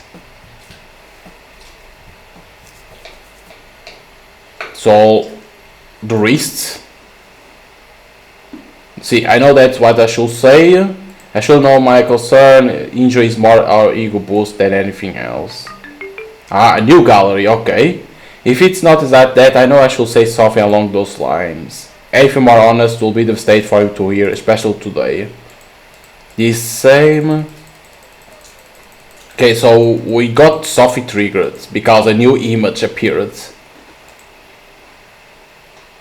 Please don't thank me for any of that, Ash. You can think whatever you want about yourself, but I'm not anything close to a hero. I don't think any less of you guys, but not proud with how you handled this summer. I'm sorry, Ash, I really am. But I think about heroes right now is too much. I'm too exhausted with that. The reality was just upset scene. For a moment there's silence. Yeah, there is same thing.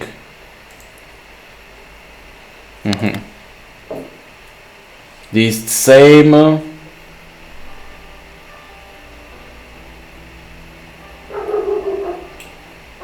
He goes to us. But we did something because to appear that we triggered something because it appeared like say a new image to the gallery.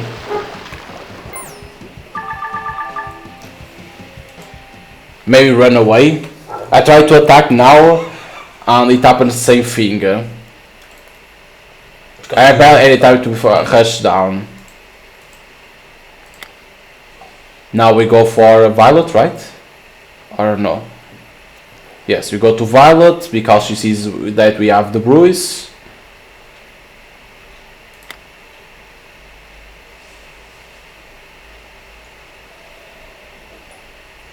Go home. Miss Lawrence pulls in the driveway. She says you would bought make Torland. It's the same thing. Tortoise.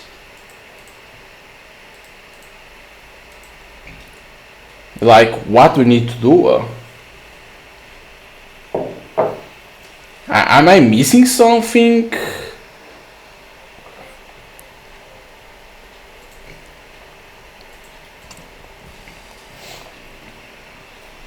Yeah.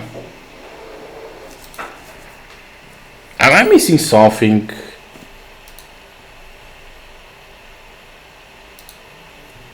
Maybe let me see, Holly. Yeah, everything is the same.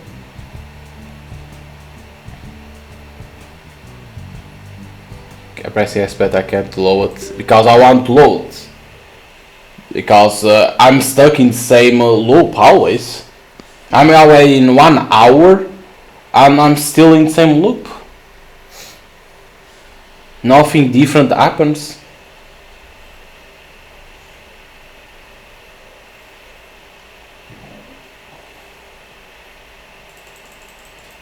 Nothing different is happening, it's always the same. Because we need to do something about the fight. Let me see all in here in the beginning. Yeah, it's always the same. See? Because like we are on a loop. It's like the game is saying you aren't doing something that you need to do. So maybe we need to continue talk with Violet. Like, because the goal is say goodbye to your friends, and it needs to appear that crossing top of their names, right? But with Violet you never say goodbye. Eva, I do a lot of lucid dream, right? Yes, indeed. So that means you have pretty strong control over your dreams, correct? That is actually true. It's not perfect control, but it's close enough. How come? I was just wondering if it's possible for you to still have nightmares then. It's funny I will bring that up. Avoiding nightmares is actually the exact reason I started learning how to lucid dream. No kidding. I had a perfect traumatizing one back when I was 16. I went on for what felt like months. It was so long and miserable that I'd say I never want to lose control of my dreams again. So I did some research, found out about lucid dreaming, and now every dream I have is like my own little cognitive playground. And nowadays there's zero risk of being trapped in my headspace. It's great. Wait, it felt like it went on for months? This might be pretty sensitive for me to ask, so you don't have to tell me if you don't want to. But what was your nightmare about? Oh, don't worry, I don't mind talking about it. It's been lucid dreaming for so long that I'm basically over it now. Essentially, the dream was just me walking through these all weird yellow rooms. I could tell I was in a building of some sort, but nothing about the building made any sense. Because no matter how long I walked, I never found any door or windows. It was just the same yellow room, repeating itself over and over again like a maze. It's the word maze specific that triggers it in me, a primal fear that spins inside my gut like millipedes. And the entire time I was walking, it smelled like moldy carpet. It smelled like moldy carpet, right? The color drains from Violet's face. Yes. That's not what it smelled like. And there were these annoying flashlights on the ceiling that wouldn't stop buzzing. And you couldn't even break any of them because there wasn't any furniture in the room, right? Oliver, how the hell do you know about that? Because I'm pretty sure I had the exact same dream when I was a kid. No way. Are you sure I didn't tell you about this back at school or something and you are just now remembering it? I'm absolutely certain. So how did you end up getting out? How did you wake up? I found this wall that was a little less yellow than same of the others. And I ended up falling through it somehow. How about you? I don't even know. The last thing I remember were all these hallways, like the ones you see in a hotel. At the end of one of the hallways was some kind of staircase. I don't even know what happened after that. We should probably stop talking about this now. I agree. I love you, Violet. I love you too, Oliver. I'm glad you made it out. Yes, stay a while. See, always. It never ends like how you say goodbye to Violet. Because like the goal of the game is say goodbye to your friends, right? So it needs to appear across in top of their names. But with Violet you have always stay a while, and with Ashton you are beaten, and then the game doesn't stays always in a loop. Like, what we need to do? You are painting the Siren that attacked Ashton, right? The one that was protecting Sid? That's the one. I still really haven't gotten that scene out of my head, unfortunately. So I'm doing my best to try and evict it. Any chance I can have a side's look before it's done? No chance. Early opinions throw me off too much, makes the painting less honest and such. Well, given your previous work, I imagine the piece is very Bacon-esque so far. Bacon? Like Francis Bacon? That's an interesting take. I didn't know you were familiar with his work. Who? No, I mean, your paint always end up looking like they are kind of crunchy. Wait, there's a guy whose last name is Bacon? Yes, he drew a lot of body horror stuff. Disfigured face, cuts of hanging meat, things like that. Hold on, so he drew a picture of meat and his name was Bacon? That's freaking incredible. Come on, Oliver. No, shut up, that's amazing, and you can't deny it. That would be like if I made olive oil for a living or you sold flowers. Wouldn't it be more like if I painted flowers? The guy wasn't a butcher, he was an artist. In this line of work, you are bound to paint some meat eventually. It's not that weird. You are bound to paint some meat eventually, huh? Yes, penises, I get it, hahaha. Although I must admit, it's a shame I never got you to ever pose for me. I can feel the inside of my mouth beginning to dry up as she said this.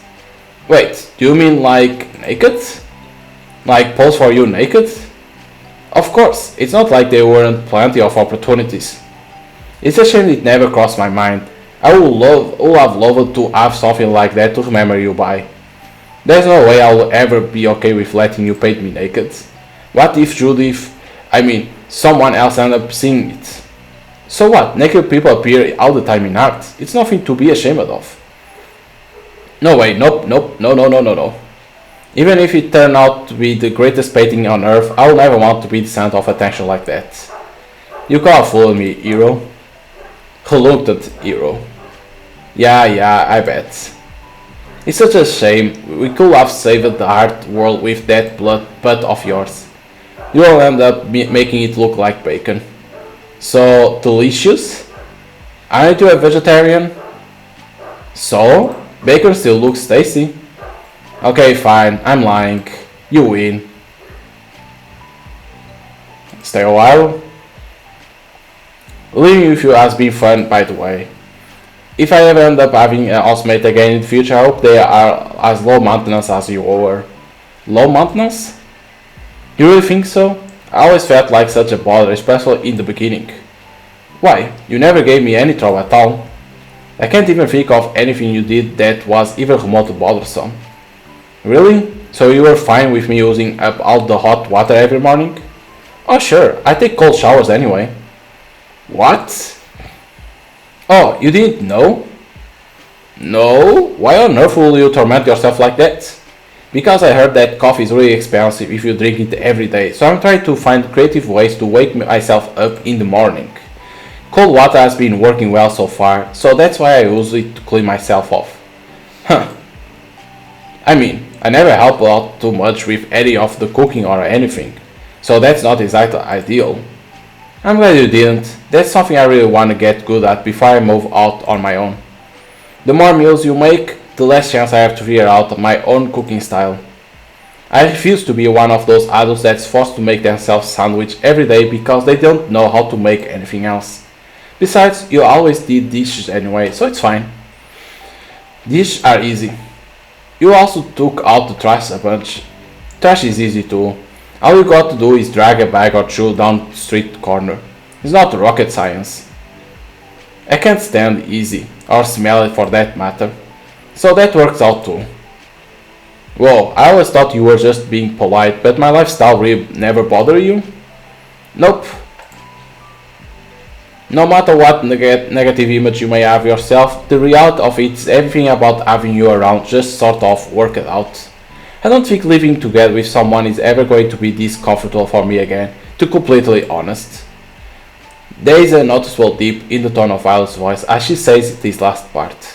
So you feel it too then? How living together was way easier than it should have been. Yes, exactly. It was almost too perfect, right? You think there would have been some sticking point, but there never was. It's a little disconcerting, like being given a gift for someone you don't even know. I can't stop thinking about how some couples probably stay together forever because of this hypnotic, cozy atmosphere. That feeling of comfort is so powerful, almost like some sort of airborne parasite. I haven't thought about proposing to you just because I didn't want to lose it. Wait, back it up. You were going to propose to me? I might have.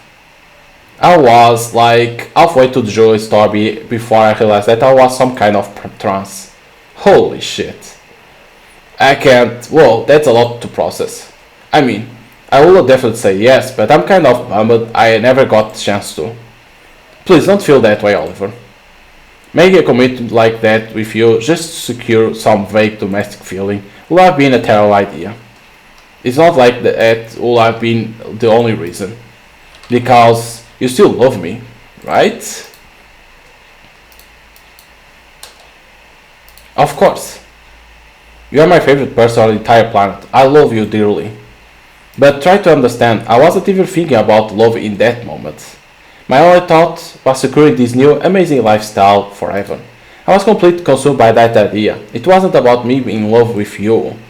It wasn't even about you really. It was about security. I only want to be comfortable, to feed the thing that was feeding on me. Even knowing all that, I still would have said yes. I know, that's the problem. Problem? Why? The love we have is still here. That's the only thing that really matters. Context matters, Oliver. It's dangerous to always take what's been handed to you without ever even questioning it. Nothing given out for free is ever just a gift after all, especially not a relationship. You are just excited that something like that was even on the table in the first place. I still think you have been a great wife. Who knows, maybe I'll boomerang back into your life after all this nonsense and we'll somehow end up getting each other. Maybe we are meant to be together. Maybe the reason why all this stuff feels so weird and predetermined is because of fate. But it's more likely than not that fate is just our dumb, unconscious thoughts dragging us along. You don't need a wife, Oliver. And I don't need a husband. At least not right now. Of course you'll think that. What? That you don't need a wife? No, that the fate doesn't exist. Come on now. Where is your sense of romance? Romance isn't worth dying for. Homer and Juliet were fictional, or moral idiots. At least Shakespeare lived past 18 and knew his shit. Which of the two would you rather look up to, Oliver? Okay, stay a while. So your mom finally coming home tonight. You excited? What? No, she's not.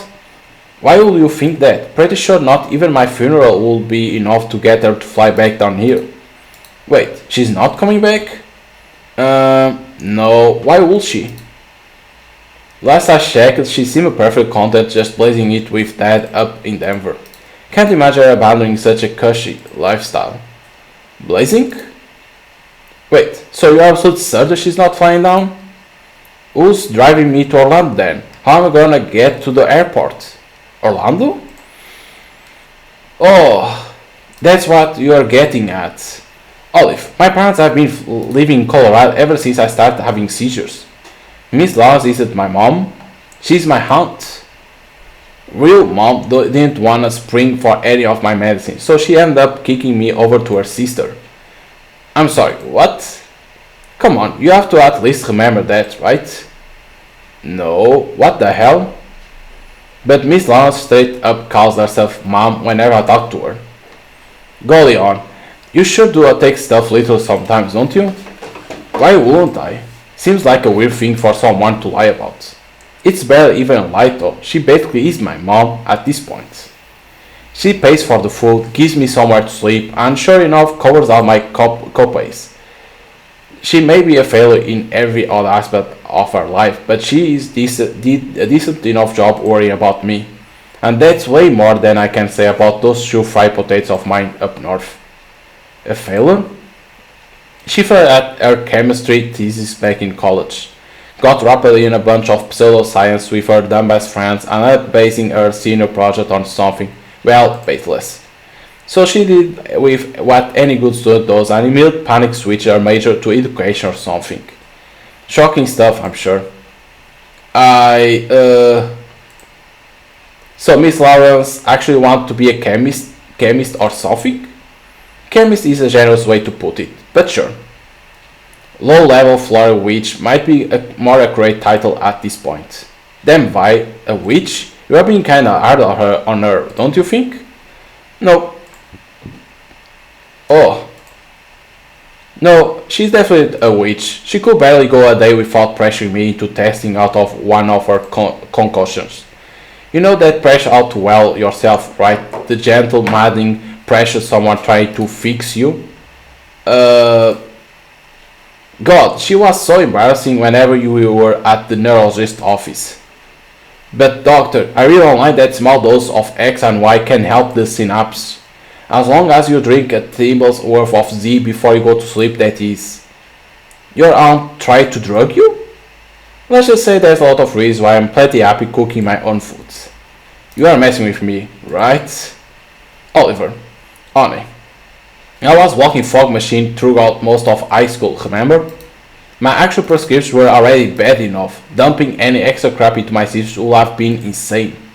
But self-righteous heroes like her are always a little insane to some degree. After all, you kinda have to be. Violet, why have we never talked about this? We have, Olive. Many times. You used to write little poems for me about this stuff for me back when we were seniors. You even collated all of them into an anthology for my birthday. It was truly a vindicating read and a lovely gift. Look, I know you probably don't remember any of this stuff, but that's perfectly fine, Olive. It's like nothing more than another stupid side effect. Okay, that's kinda weird. So Miss Lawrence is Violet's aunt, but at the same time she does weird shit. Okay. It's better to run from that house now. You're pretty tired after all of this does, aren't you?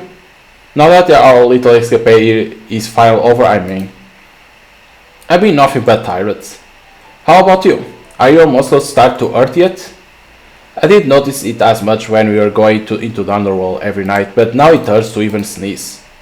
It hurts to sneeze? So it's your abs mostly? No, It's pretty much everywhere. I remember it hurting for a little bit when Andy started training us, but now my entire body feels like it's being put through a blender. It's probably because we have nothing else to focus on. Now that we aren't in life or death situations like constantly, there is not as much adrenaline in our system, so it's kinda hard to distract ourselves from how sore everything is. Honestly, we should have just celebrated by going to a sauna and getting massage instead of having like 3 different pizza parties. I doubt we could have got anything like that off the ground. Judith alone would have hated going somewhere like a sauna. It wouldn't have been fun enough for everyone else. You think so? I bet she'll have been thrilled to be in a hot, steamy room with you. She'll be all, "Don't look at me, Oliver. I'm all sweaty. It's embarrassing." Violet giggles for a little bit as I bury my feet into the cold sand. "Hey, why the long face? You said I'm poking fun at your crush?" "I don't have a crush on Judith." "Come on, we are all adults here. You don't have to be shy about it." "Isn't the cute, motherly childhood friend kind of your type?" "Violet." Regardless, it's pretty obvious that she's absolutely enamored with you. The endless cornucopia of baked goods, the gaudy swimsuits, the excessive number of pool parties. Can we please stop talking about this, Vi? Don't you think it's a little weird how giddy you are about setting me up with someone else? I know that you and I got break up at the end of summer, but this shit is still really uncomfortable. So we don't like that she makes fun about that. I feel Violet's arm wrap slowly around my back, hugging my torso. Why does it make you uncomfortable? We had a good run, didn't we? Lines like that just go to show how bad you are at comforting people. I'll just go ahead and ignore that, I guess. Oliver, I know you like how close she makes you feel, how much she pampers you. And I know that she's been biding her time, waiting for this day like it was Christmas. So who am I to make you swim against the tides? There's always going to be other people in your life, Oliver. It was never going to just be me. Sure, maybe there's a way for you to leave Siren's call without having to say goodbye to everybody. Maybe that's somehow possible. But at the very least, you need to be at peace with letting me go, okay? Okay, so even she understands that Judith likes us. And that we, at the same time, like her a little bit. Okay. I still don't understand. Understand what? Why doesn't any of this bother you? Why are you so okay with it? Because I need to be. I won't pretend it doesn't hurt, but it hurts the same way the back of your tongue does after you eat broccoli for the first time. It's just reality.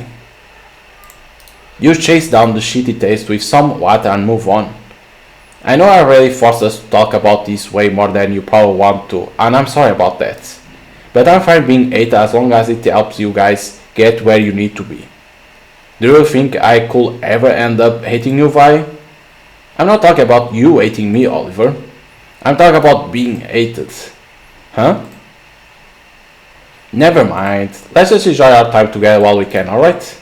And then, after that, remember that you are free to do whatever you like. Within reason, of course. Okay.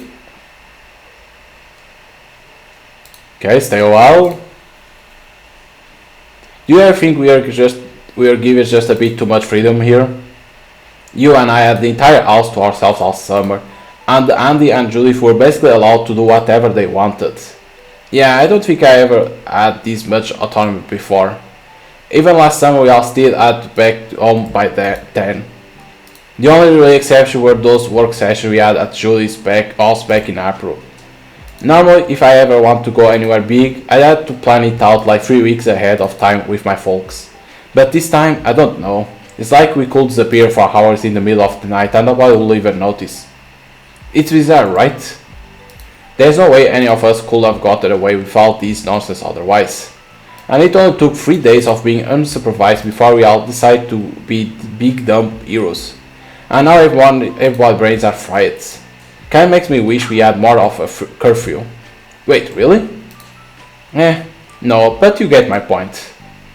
If even one person caught on the crap the six of us were doing, that might have been enough to break our little echo chamber. Yeah, you might be right about that. All it would have been taken was Ash Dad being like, "Hey son, where have you been?" or Sophie seeing us go into the locker, and that probably have been it. We got real lucky, didn't we? I think that most depends on your definition of lucky. If anything, I would say this whole situation just seems super contrived.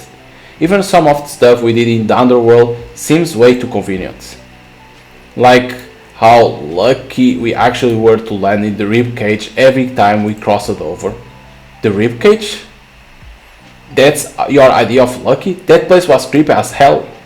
But it was safe. Can you imagine if we had to start out well anywhere else? We would have been eaten alive. But we all just happened to jump into the only region of the underworld without any real threats. Now why do you think that is? Can't really blame anything other than luck, I suppose. Right. Tell me, Oliver, if you were to be thrown headfirst into a dangerous adventure, will what we experience not be the ideal form of progression? You have a cozy little beach town where all your needs are met, completely free to get yourself into as much trouble as possible, and plenty of weak monsters to kill until you get stronger. As cool as we all are, the truth is a lot of would-be problems were solved immediately by the context of our situation alone. Are you saying that somebody might have set all of this up? No, I'm only asking if you can imagine a more ideal set of circumstances. Is there anything you could have possibly changed to make things easier on us in the beginning? I think for a second or two.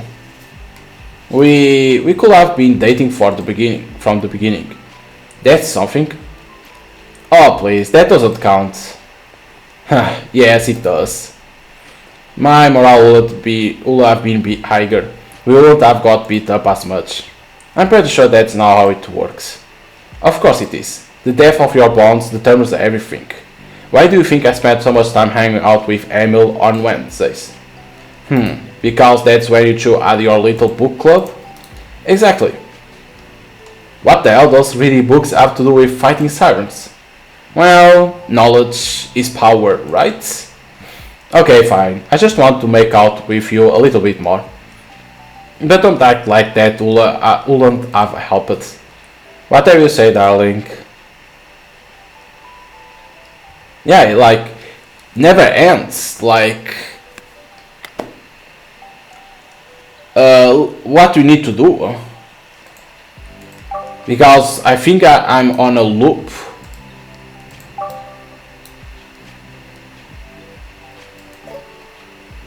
Is what I think is like, I think I'm on a loop. Do you ever fake being sick to get out of school? There were some days I wanted to, mostly so I could work on my heart and stuff, but I never followed through with it. Nah, I was never good enough like to fake being sick. So if I ever want to stay home, I just made myself sick the night before. Oh wow. You are nothing if not devoted, I suppose. How does that even work? Will you eat expired food or something? No, it was never anything that gross. If I needed to be sick, I'll just focus on how unpleasant it feels to be alive. If my skin was clammy, I'll make myself think about it. And if the lights were too bright, I'll focus on that too. Essentially, I will try and replicate that space of a sick person until I actually became sick. And that worked? It did for me at least. I don't know how it goes for everyone else. I've come to find stuff like that is one of the more positive aspects of negative thinking. I may be bad at lying to other people, but I'm very good at lying to myself. And sometimes, that kind of mentality is powerful enough to shape reality. I was so good at thinking this way that I could basically keep myself sick for as long as I wanted, and it would always be authentic. That's not healthy, Oliver. I mean, sure, but neither is sitting still under a bunch of fluorescent lights for 6 hours a day, 5 days a week. You should know more than anyone that those places aren't designed for people like us. Hell, I will even go so far as to say they aren't designed for people at all. What's so bad about using the parts of myself that are unhealthy to escape from unhealthy situation every once in a while. It just seems like you are delayed the inevitable. Why? I never did it unless it was absolutely necessary. It's not like the school has any way of knowing if I'm really at my limits. And it's not like I was doing drugs or breaking shit. I was just hanging out in my room for a day or two, briefing. If system clearly wasn't designed for people like me in the first place, then why should I feel guilty about employing a way to escape it? Hey, how do you... Honestly, if you actually needed to take a day off, then I don't see any real harm in it. But it seems like the kind of situation where it could end up becoming really easy to confuse your needs with your wants. Well, I think it's kind of a cool skill to have. You are probably just jealous. Not even remotely. Yeah, it's like you can always talk, so you can never say goodbye to her. That's kind of weird, like how you break this loop? It has to be the fight, so it has to be in that fight. Probably items. Alright, I got privacy. It's always say okay, dokie dokie, do what you need. I'll see you back at home. But it's like the goal of the game is say goodbye to your friends, but you never say goodbye to Violet. Probably need something else. No, there is nothing else because then she disappears in here, see? And it's not with Cross. That's the weirdest thing. Like, am I missing something or is a bug that happened? Right, can be a bug or you need to know how to trigger something. Because the goal is say goodbye to your friends. Like,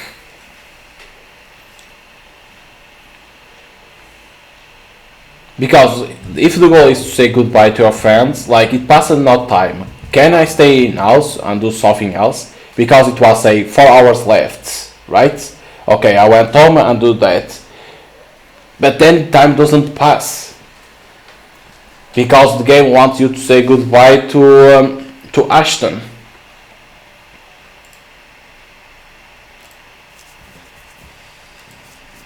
But the problem is, the Ashton is always that punch. Do we need to get something to give to him?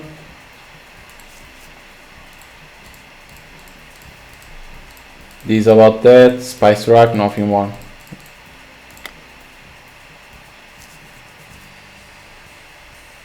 Food processor, can I have something?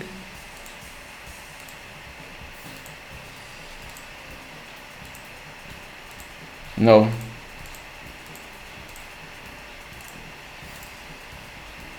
There's nothing. Oops. Like, I'm not understanding, like, am I bugged? I can't advance in the game?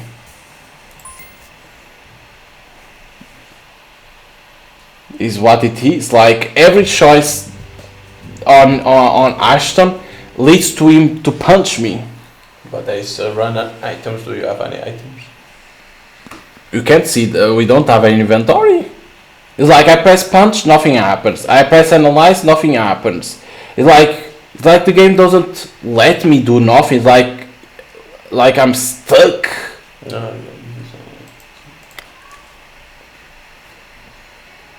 Because I already do the free choice and everything leads to the same. Already this everything led to the same part, punching.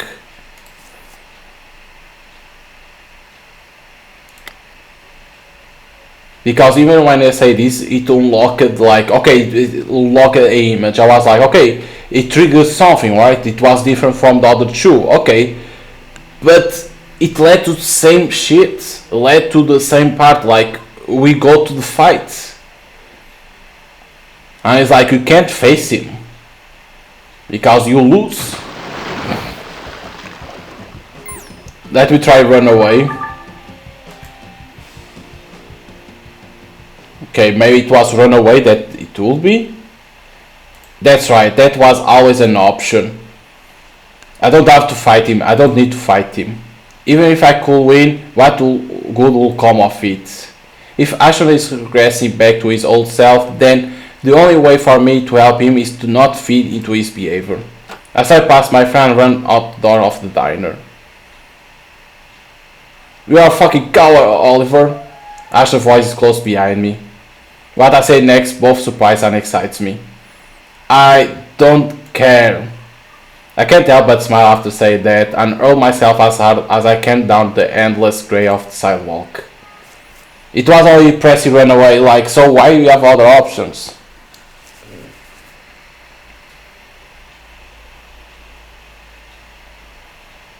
That's why. After chasing me around for what feels like an hour, Ashton stops running and collapses on a nearby bench. I sit down next to him, equally exhausted. Are you sure that's a good idea? Don't care. I can't run anymore. Yeah, me neither.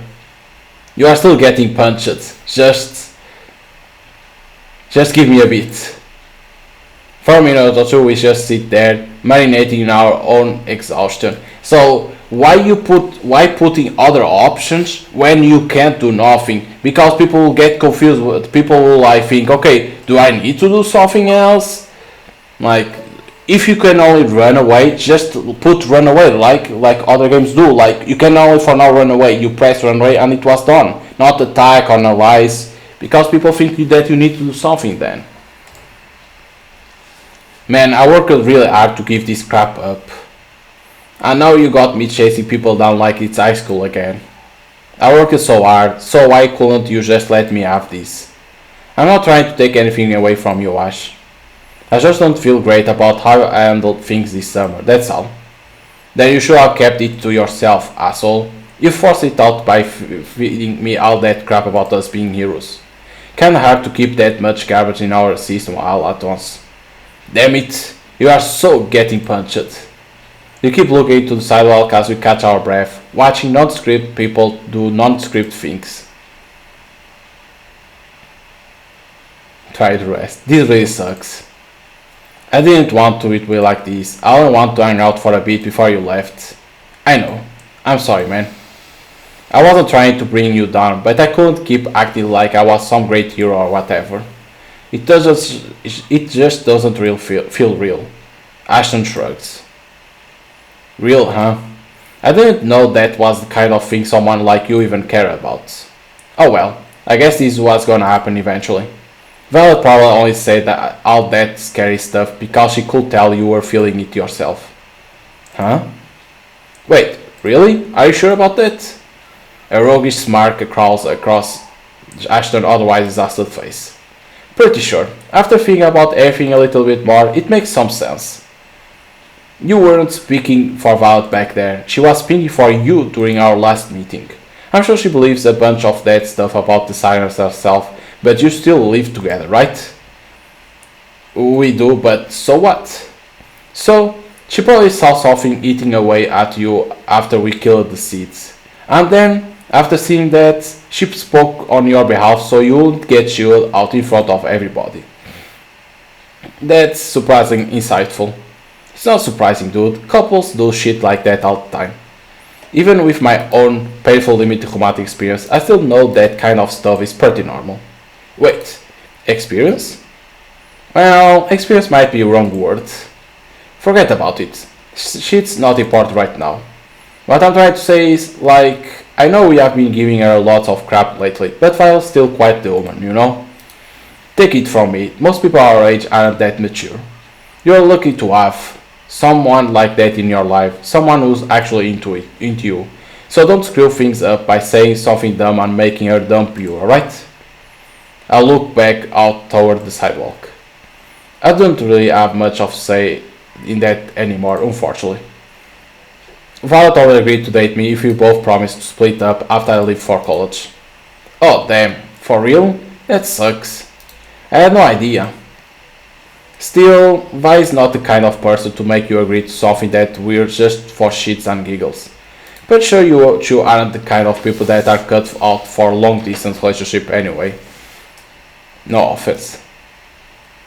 Guess not. That's why you are not getting yourself a cell phone either, right? He looks over to me, and I take a deep, rejuvenated breath to clear my head.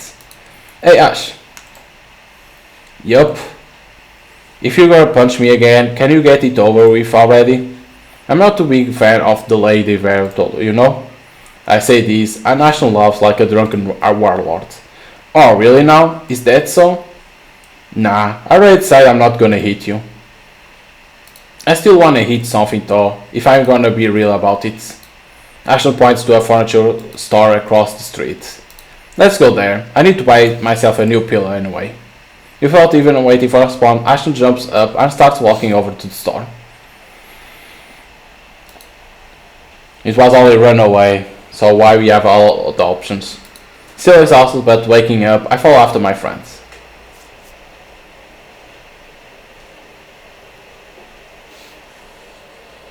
So you want to buy a pillow to punch the pillow? Weirdo, is what I have to say. Ashton and I spent around an hour inside a furniture store. As quick as he was to get over here, he seems very deliberate about exactly what kind of pillow he wants to buy. In the end, he picks one made of some sort of memory foam and pays for it using the money he was going to spend on our foods.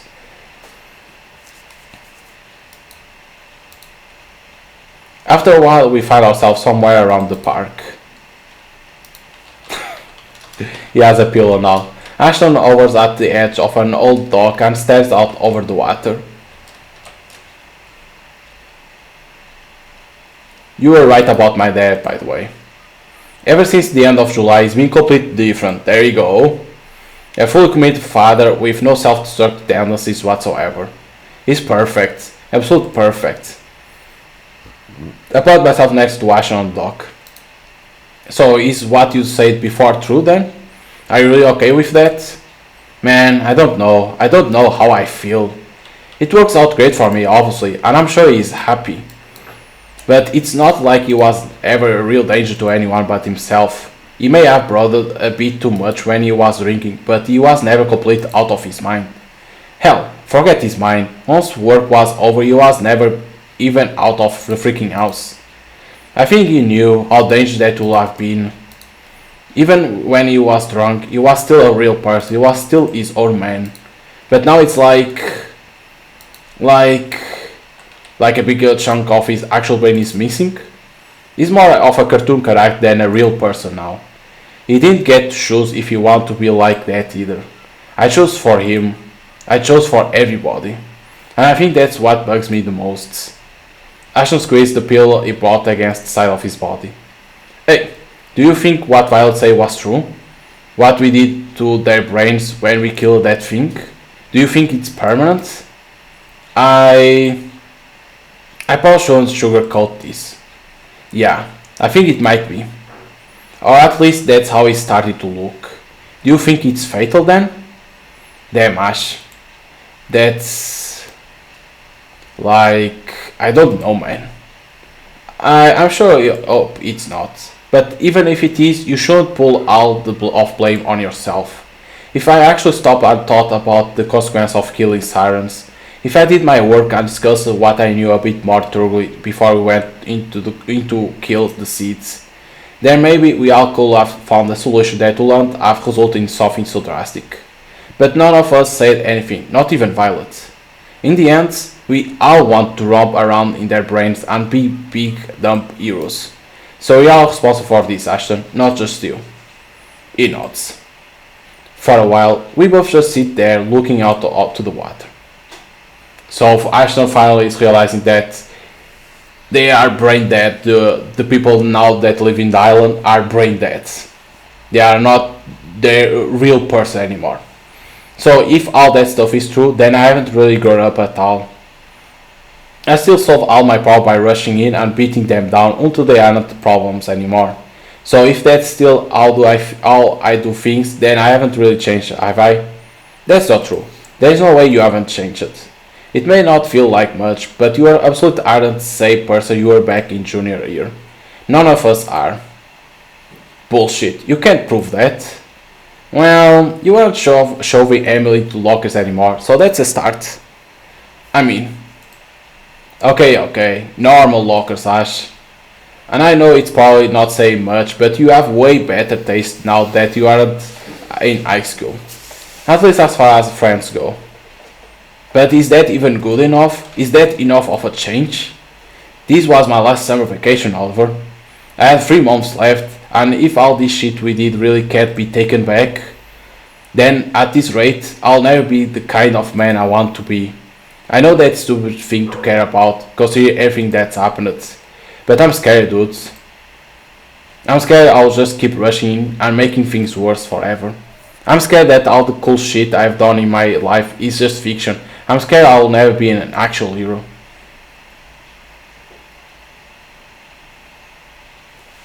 You know what? I think that's fine. I think it's more than enough that you aren't such a bully anymore. It's enough that you care about your dad and all of us and want to help the town. Even if it backfire horrible, I think it says a lot that you didn't want to be that kind of person anymore. And I know we like to throw the words a bunch around the bunch, but I don't even know what being a hero actually means. Do you? I mean, I thought I did. But no, I guess not. So fuck it. Fuck being a hero. It's just like with your dad, right? He didn't have to be perfect in order for you to love him, so you don't need to be either. As long as you don't become somebody you despise, then I think that's enough to get you where you need to be. At least for now it is. Maybe. I don't know what I'm going to do now that all this is over though. You mean the stuff we did in the underworld, like summer in general? I don't know. Both? Yeah, me neither. Given the circumstance, it would be a little weird if we did. Wait, really? You really don't know what you're doing? I thought you were the only one of us that had it all figured out. Aren't you going to college, my dude? Oh, right. Well, that's what Miss Laura says I should do at least. And Mom and Dad are always on board with all of our ideas anyway, so, maybe you should try and give your folks a call or something before you leave or something. Maybe that will help patch things up. There's no point in me doing something like that, Ash. Patch up or not, some things just aren't worth the risk, you feel me? Don't worry, I'm going to college. That should be more than enough to keep them distracted for a while. Besides, I'm pretty sure I lost their phone number back in June. I could contact them even if they wanted me to. And they don't? Not every father turns to drink due to all-consuming concern for their amazing badass of a son. Some dads, no. Some parents are just kind of there like broken pottery. They don't feel that deeply. They can't hold anything. They just take up space. It's whatever. Right. You are never gonna actually own a cell phone then, are you? Probably not. No. Figures. And you are not coming back once you leave either, right? I don't know what I'm gonna do after college, to be honest. But yeah, it's not likely. There you go. Not very manly to run away from your problems like that, Captain. Kinda of makes you look like a coward, doesn't it? What an absolute blessing it is then to no longer worry about being a coward. Ashton looks my way and smiles. As a former coward myself, I don't think I can be friends with somebody so wimpy. Some of that might end up rubbing off on me after a while. And in the long run, that's way too risky for me and my old man, know what I mean? Ashton stands up and lifts me off the ground with his uninjured hands. Thanks for that.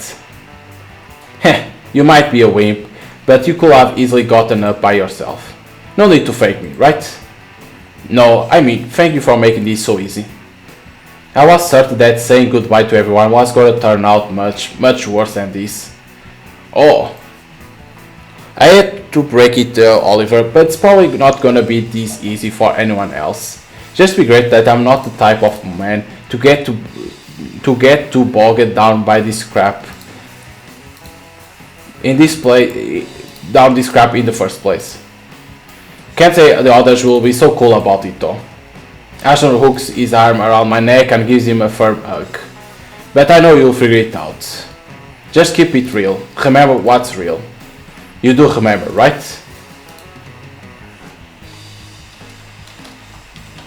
Thanks for letting me be a part of all this. Stay cool, you fucking wimp. Yeah, goodbye, Ash. Thank you. Thank you so much. Goodbye, Oliver. Oh, and tell Violet I say goodbye too, okay? Okay? Okay, I will do. And make sure to remind her there's gonna be another lunch tonight. Should be around 6:45, I think. Pick somewhere soft to watch it with her this time, alright?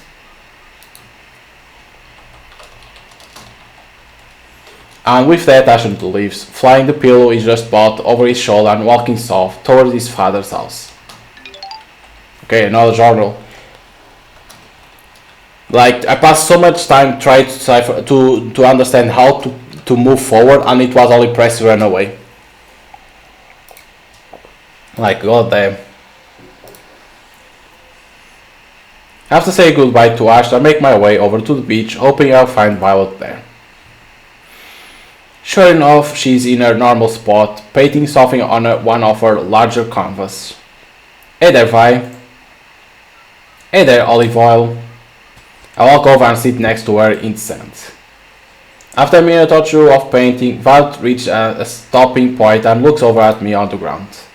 Oliver, you didn't have a big purple bruise on the side of your face last time I saw you. You got in some trouble recently, did you? Again, it's the same thing, like he punched us. He never punched us.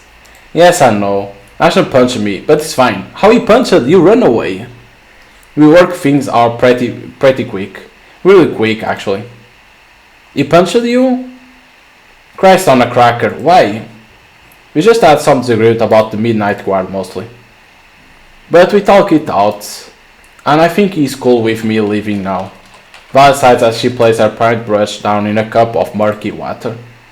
Okay, I'm gonna need a bit more context than that. Do you think you could elaborate on what you mean by disagreements?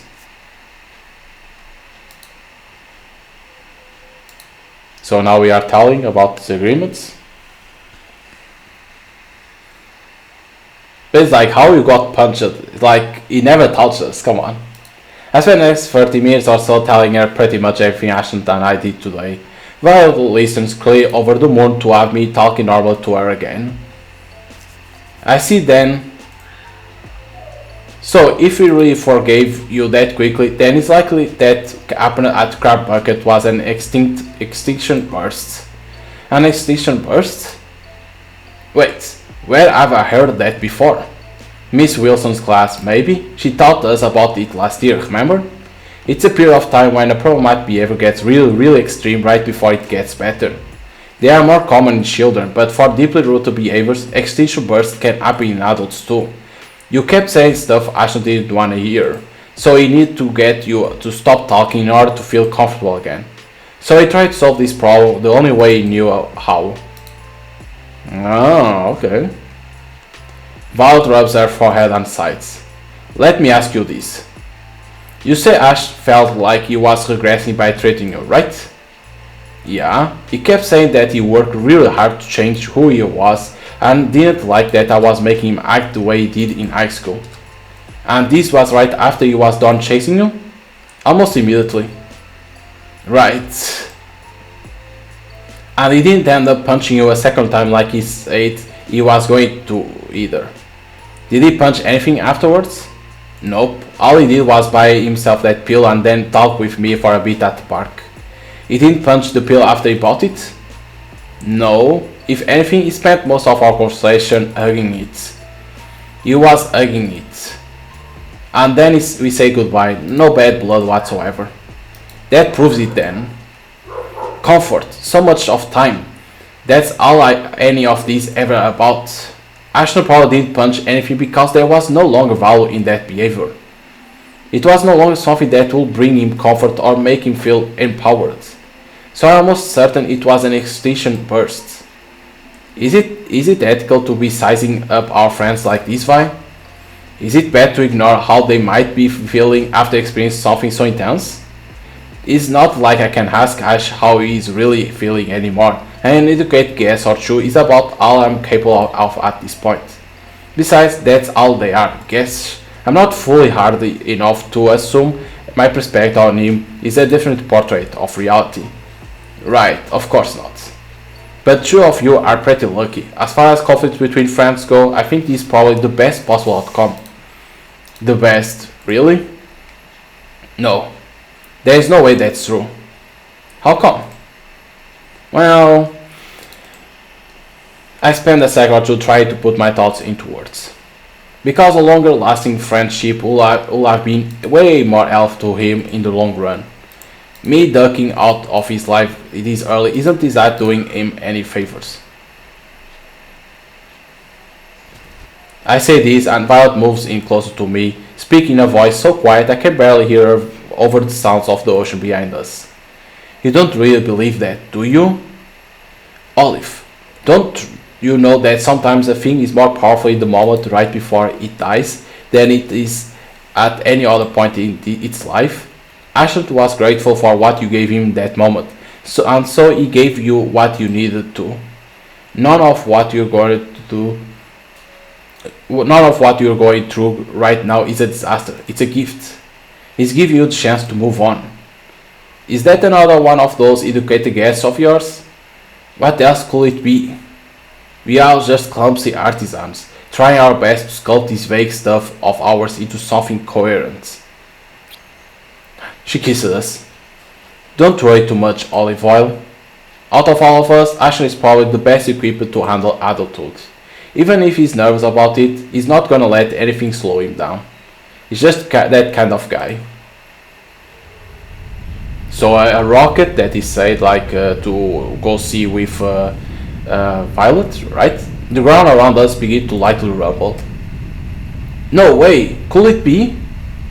Could it really be? I know this feeling. A slow grumble forced mushroom up from the south. Over there, Oliver. Look, look, look. Whoa, look at this. Nice.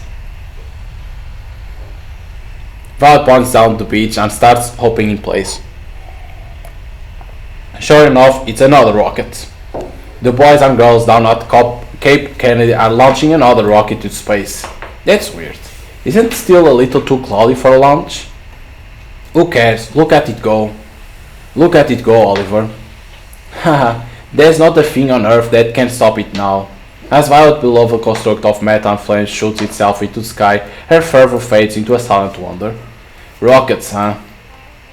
You know, I really hate seeing these stupid things just go on up like that. But I guess it's fine.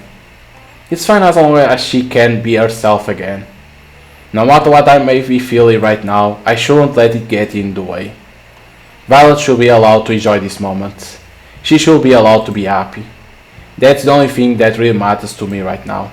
That's the only kind of justice I think she really needs. And besides, I'm pretty happy right now. It's more than enough just to be able to see her like this. I'm happy just to look at her.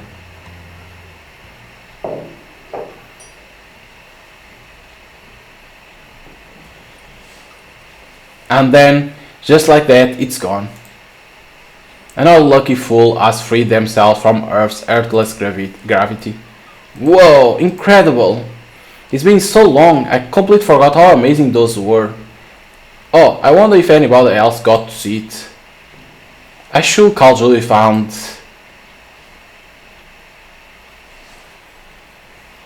Oh yeah, right. Hey Oliver, I'm really proud of you and everything, but I don't know how the others are gonna end up feeling about this. Feeling about what? Ashton let you go, mostly. They might get kinda pissy once they hear about it.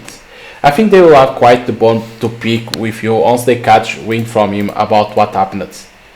Val tells me this, and all of a sudden I remember something crucial. So, about that. Funny thing is, after we were done talking, Ash actually told me that he wanted to say goodbye to you as well. But that doesn't make any sense. I'm the one leaving town tonight. You aren't going anywhere, are you? I say this and Violet's eyes widen in shock. No, I'm not going anywhere. At least not intentionally. Action might be tough. Shit. Shit. It's already starting then? I thought you'll need more time. Wait, what time is it? Val finally reaches into a bag and pulls out her phone. She fumbles to open the phone once or twice in the sand before finally getting it open. Holy shit, it's already 7? That's not right, that can't be right. Violet? We have been talking too long here. You need to get home, now! Violet stands up and finally jerks me towards her. Wait, what about your stuff? Leave it. It's not important. I'll be there in the morning anyway, let's go. Why? Just trust me, dude. I mean, look, I'll tell you more when we get home, but right now we need to run. Please. Huh. So, it's Violet that's behind everything? Why she's rushing us towards home?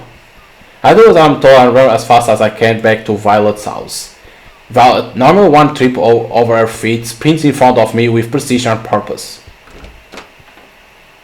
We make it back to Violet's house just 2 minutes before Miss Lawrence is supposed to arrive.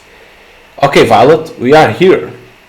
Now what the heck is going on? Why was any of that necessary?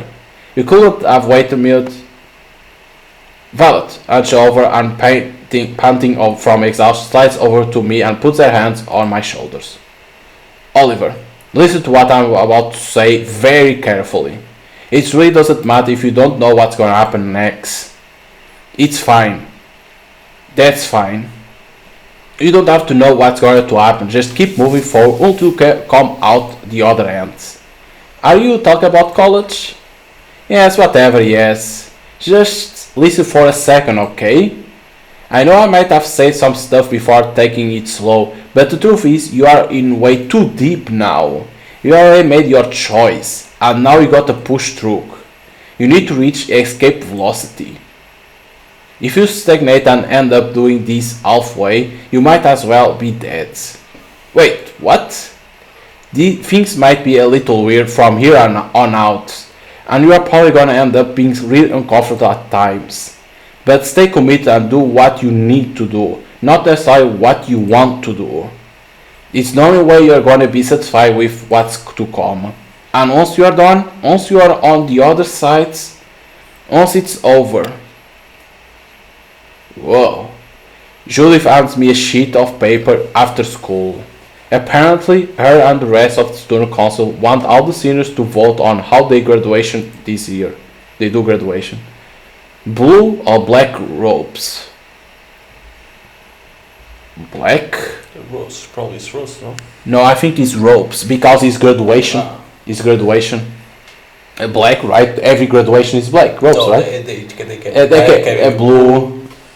Let's go for black. It's a color that I like, so let's go for that.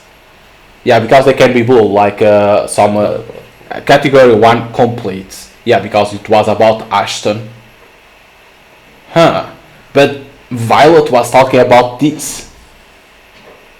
What? So, is 41%, is it? It's so hard to see, but I think it's 41%. So now we need to press again, continue. So Violet and Miss Lawrence are together working, or is like weird? No one wants to get the way you did. Every switch inside you was flipped. The small light bulb of your existence cracked with a whimper, throwing thunder. None of us will make it to heaven. Category 2. But doesn't say what it is, this category. Only says category 2. Huh. Doesn't say what it is. Whoa. Oliver and I move a caravan of toy trains through the sand. We have an established system of play. He built some kind of legendary mountain, and I drive a fistful of locomotives through his grainy makeshift world. Afterwards, there is always a devastating explosion. He screams a shrill, piercing scream of what I can only assume is joy. The oldest kid here is one defective little robot, so it's same shit every time. Always a mountain, always a train, always sand. Always a devastating explosion that gets all over my damn shoes. Always a mountain, always a train, always a sand, always an explosion.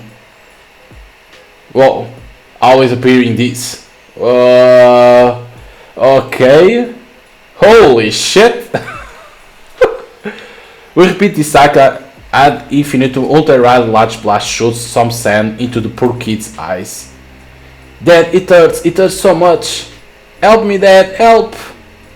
He asks for my help, and so I take my boy by the hand and feed his quivering to the ocean. The salt water we use to flush out the sand is unusually cold for the summer, but it does the job just fine. He screams his normal scream now. Whatever, boys gotta learn that sometimes there is only one way to do things. Might as well learn now. Experiential education and all that.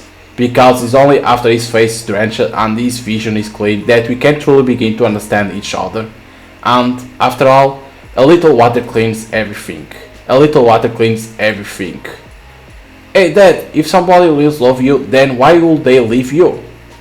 If they really love you, then why would they leave? That's Oliver. Oliver. Emil stands before me against the backdrop of a choppy, volatile ocean. His expression, though normally composed and confident, is that of a nervous child. Emil? Wait, where's Ashton? Exactly, he just left us here. He left Siren's call without even a day's notice, like none of us ever mattered to him in the first place. That's why I call you here. I can't make sense of this by myself. Emil pulls a small white envelope out of his pocket. To my knowledge, Andy and Judith received one as well. Did you or Violet happen to get one, perchance? I don't know. I never even get the mail. That's normally something Violet does after she takes her evening meds. Then I suggest you read this carefully. Really look it over too. I was hoping I will be able to spot something I might have missed. For Emil to even imply this something cannot solve without my help, it must be humbling. The way he is speaking, as if he earnestly desires my perspective, it almost reminds me of Violet in a way. I give him a sense enough before grabbing the letter. A sheet of red construction paper limply hangs out of the top. I do what I've been told and read it carefully. No way. I look over the note several more times. It's clearly written by Ashton. The handwriting, grammar, and spelling all imply as much.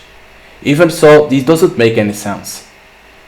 It says you went to college. That seems out of character. Wait, did Ash ever talk about college? Not to my knowledge, no. College wasn't something he seemed even remotely interested in. What about his dad? You think you'll know anything? Apparently he moved out as well. Are you serious? Why will I lie about this?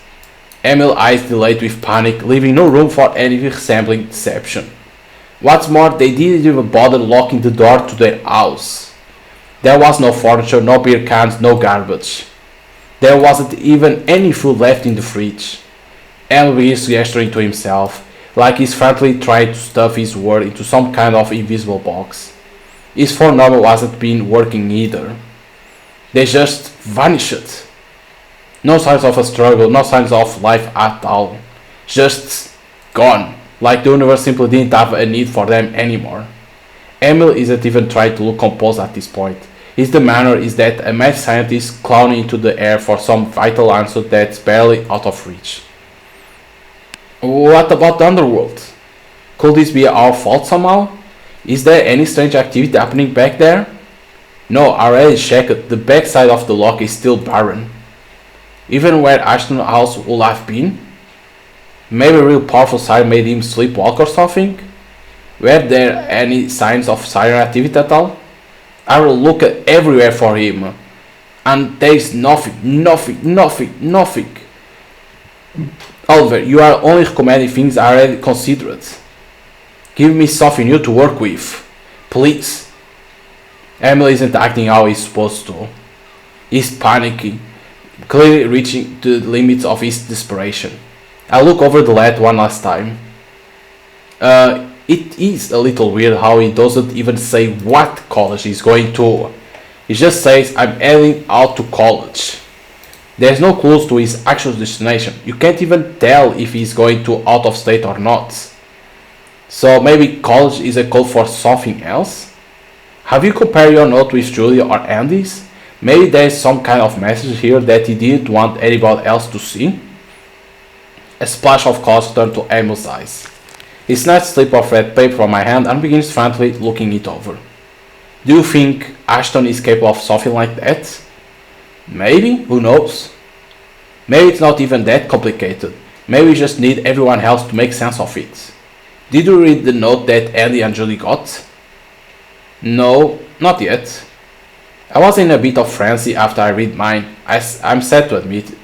But if your hypothesis is correct, then their notes alone won't be enough to decrypt the hidden codes. You will need Violet's note as well, will we not? Do you have an idea as to her whereabouts? No, I actually haven't seen her today. In fact, this is when it hits me, an extremely obvious detail that I should have been immediately cognizant of. It's a detail that has turned this otherwise mundane environment into something deadly, like stepping into a quicksand during a morning jog. And much like a carefree jogger falling into quicksand, I immediately begin to panic. She normally right here. Yup, that's true. She's normally here at beach, right around where you are standing. This isn't right. She's supposed to be here. Where is she? Her heartless gravity pushed me deep into starving earth. I can feel the sand fall over my toes, a once normal sensation now clinging to my skin like a parasite. If this keeps up, if I stay here any longer, I'm gonna end up being useless to her again. I have to get out of here. I have to find Violet. Oliver? I sprint away from Emma up the boardwalk. I hear him shouting something that sounds like, Ever call me immediately, as I reach the top of the stairs. You might have to wait a little bit on that one, dude. Yeah, because she always on the beach and she isn't in there. So, it's Violet that is doing everything. Because, well... Look, high school, lover is over, kiddo. Julie's house...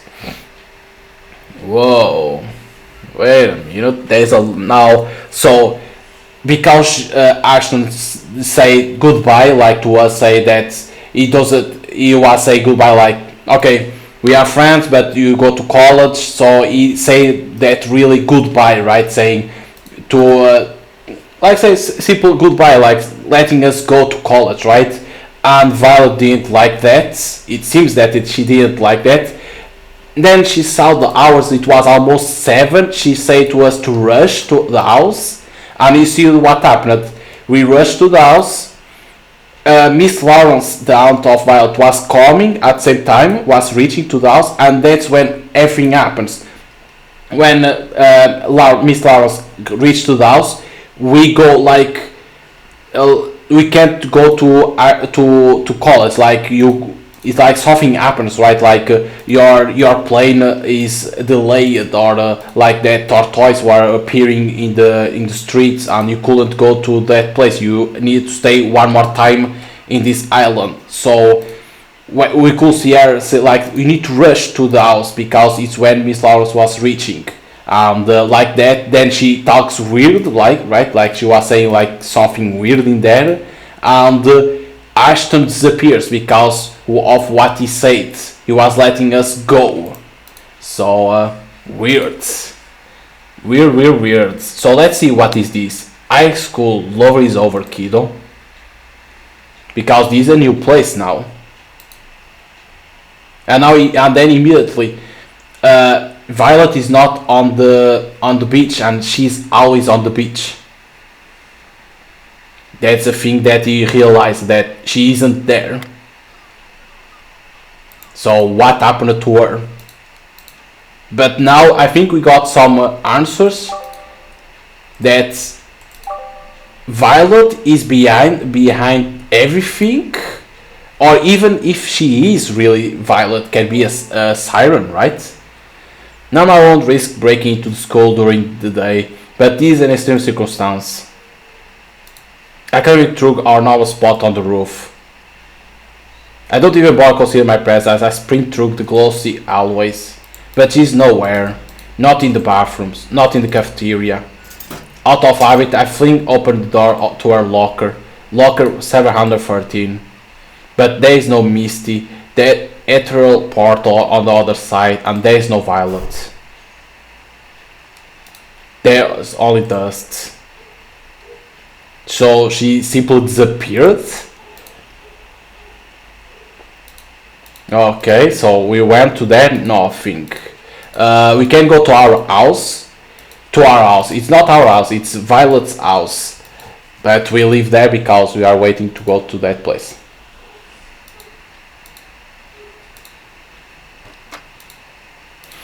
I press for myself into the front door of Violet's house, screaming out her name in the process.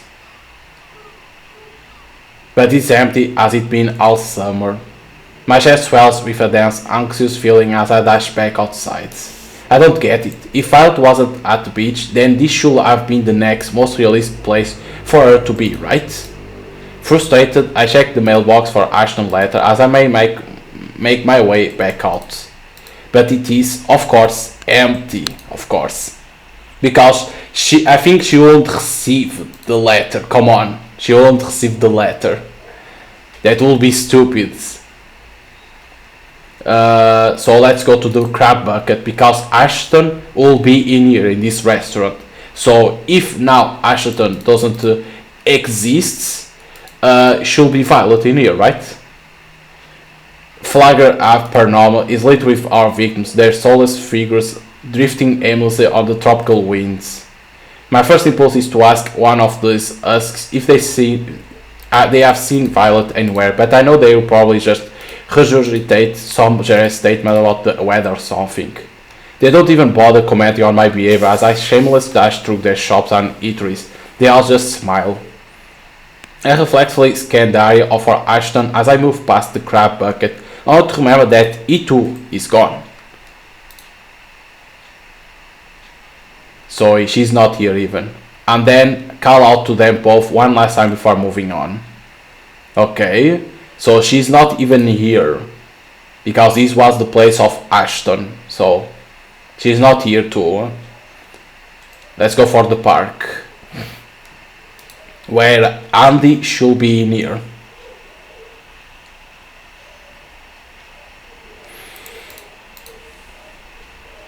Because for now it's night time that we are. I found scanned the park for my girlfriend. And there you go, there is Andy. Unfortunately the place is completely empty, save for Andy doing some pull-ups on the monkey bars. Andy, have you seen Violet today? Nope, I haven't seen her. 26, 27, why? She might be in danger. It could have something to do with the underworld, but we are not entirely sure yet. Oh damn! 28! Are you doing okay? Do you need me to help you look for her? No, just send her over to your house if you run into her. We'll hash things out back there. Copy that. Anything else? 29. Yeah, give me more 5 pull-ups after that one. Really work those biceps, coach. You got it, Captain. Stay safe out there. She may be fought on sometimes, but I'm glad Andy knows how to be support when it matters. You too, Andy, thank you. It's not in here. With this I make a U-turn out of the park and continue my search. Not in here too.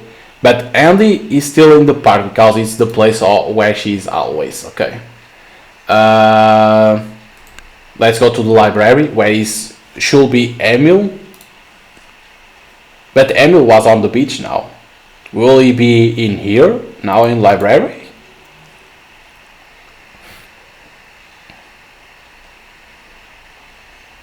That's right. If Emil was at the beach when he should have been at the library, then isn't there a very real chance that Violet could be here instead? I look over to where Emil will normally be waiting for me. Whoa. Is that Violet? And sure enough, there she is, sitting in Emil's normal spot, calm as moonlight. She's thumbing over a page of a dusty-looking book, most likely one she just pulled off the shelf. Seeing her this peaceful, reading as if the things were as normal as ever, fills me with a bizarre, almost spiritual rage. Where have you been?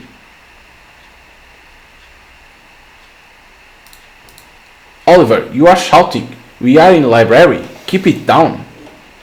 I was shouting? I didn't even realize. Right, sorry about that. I guess I just got a little worked up.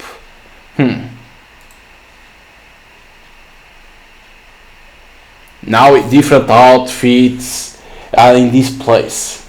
But as I move closer, Wildfire looks up from her book. Surprised I'm not at the beach, right? How strange is that such a small change in routine can result in such an incendiary greeting from my lover. You are dysregulated, right? That's the term for it? Jeez, sounds so clinical when I say it out loud like that. I know she probably has no reason to, but I can't help feeling that Violet is mocking me somehow. Still, I table that feeling and take a deep meditative breath, attempt to collect my thoughts. I was just worried about you. Because Ashley went to college? And you didn't know where I was, so you assumed something similar or worse happened to me, correct? I perfectly understand the conclusion.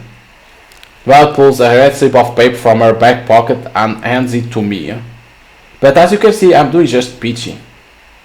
So you don't need to worry anymore. Nothing good will come from panicking after all.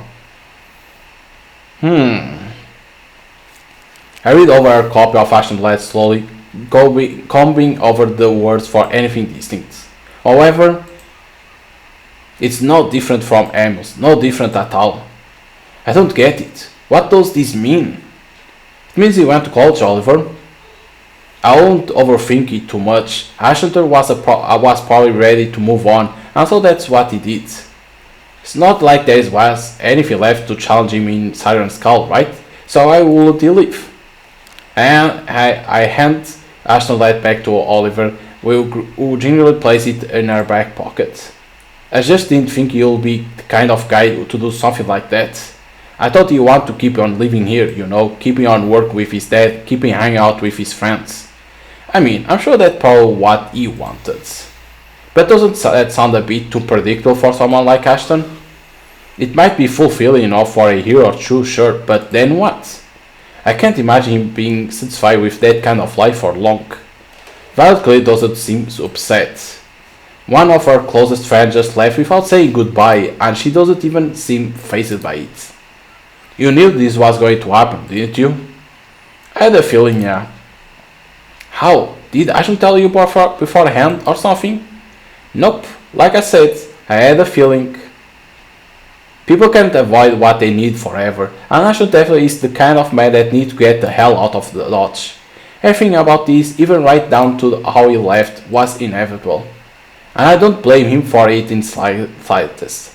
After all, there was nothing left in Siren's skull that he needed to protect. Isn't that right, college boy? Val parts down on my head, messing with my hair in the process. Will you cut that out? I push her playful hand away from my body. Look, Emil is actually pretty devastated right now, alright? I don't think I ever seen him so blindsided. Even if Ashton really didn't want to stick around, I'm kinda worried about how Emil going to manage without him. Oh, you think so? What makes you sure he didn't know Ashton was going to leave in the first place? Didn't Emil straight up lie to you back on the beach? What did you just say? Emil lied to you at the beach, didn't he? And why would he lie to you unless there was something he's trying to cover up? Wait, you didn't notice? Well, you might not have noticed, but your brain absolutely did. Violet let out a mischievous giggle. Violet, that's a pretty rotten thing to say. You weren't even there. Emil was completely freaking out. He was way too desperate for my help to do something like that. So there is no way. Emil, he didn't lie to me. Nope, he definitely did. Whether you are able to remember is that what he lied to you about is very moot, however. The point is he lied, even if you weren't aware of it, which means what Ashton did probably wasn't too much of a surprise for good old Emil. I bet they all knew something like this was going to happen too. It's likely not just me. I'll even go so far as to wager this is why Ashton didn't tell any of us in the first place. After all, you can't be talked out of leaving if you leave before anybody else can even notice. Isn't that right, Oliver? Holy shit! What's happening? She's already crazy. Come on, V, you're not making any sense. How do you even know where we were at the beach? Did you meet up with Emily beforehand or... No, Oliver. You are overthinking things again. The truth is so much simpler than that. Of course Emily will be at the beach. Is it normal here at the library? Is it basic deductive reasoning? I'm here, so naturally he met with you at the beach instead. I don't understand. Again, you might not understand, but your brain does. Just trust me on this. I'm only trying to help you after all. You are not like the rest of us. It's important that you are able to formulate any ideas as to what might happen next. Otherwise, you'll end up becoming too stressed to function. And then you'll probably never be able to leave. Violet, you are scaring me. What the hell are you even talking about? Oliver, if everybody else was planning on convincing Asher to stay in the Siren's call, then there is a pretty good chance they will attempt the same thing with you as well. They are going to try and manipulate you just like how Emma was manipulating you at the beach. They will use whatever methods they can to pull you back down to their level, like crabs in a bucket. Then again, who knows what they will actually end up doing? Knowing them, it could be anything. Whoa. I think Violet is cuckoo. Crazy already. The way Violet speaks is nauseating.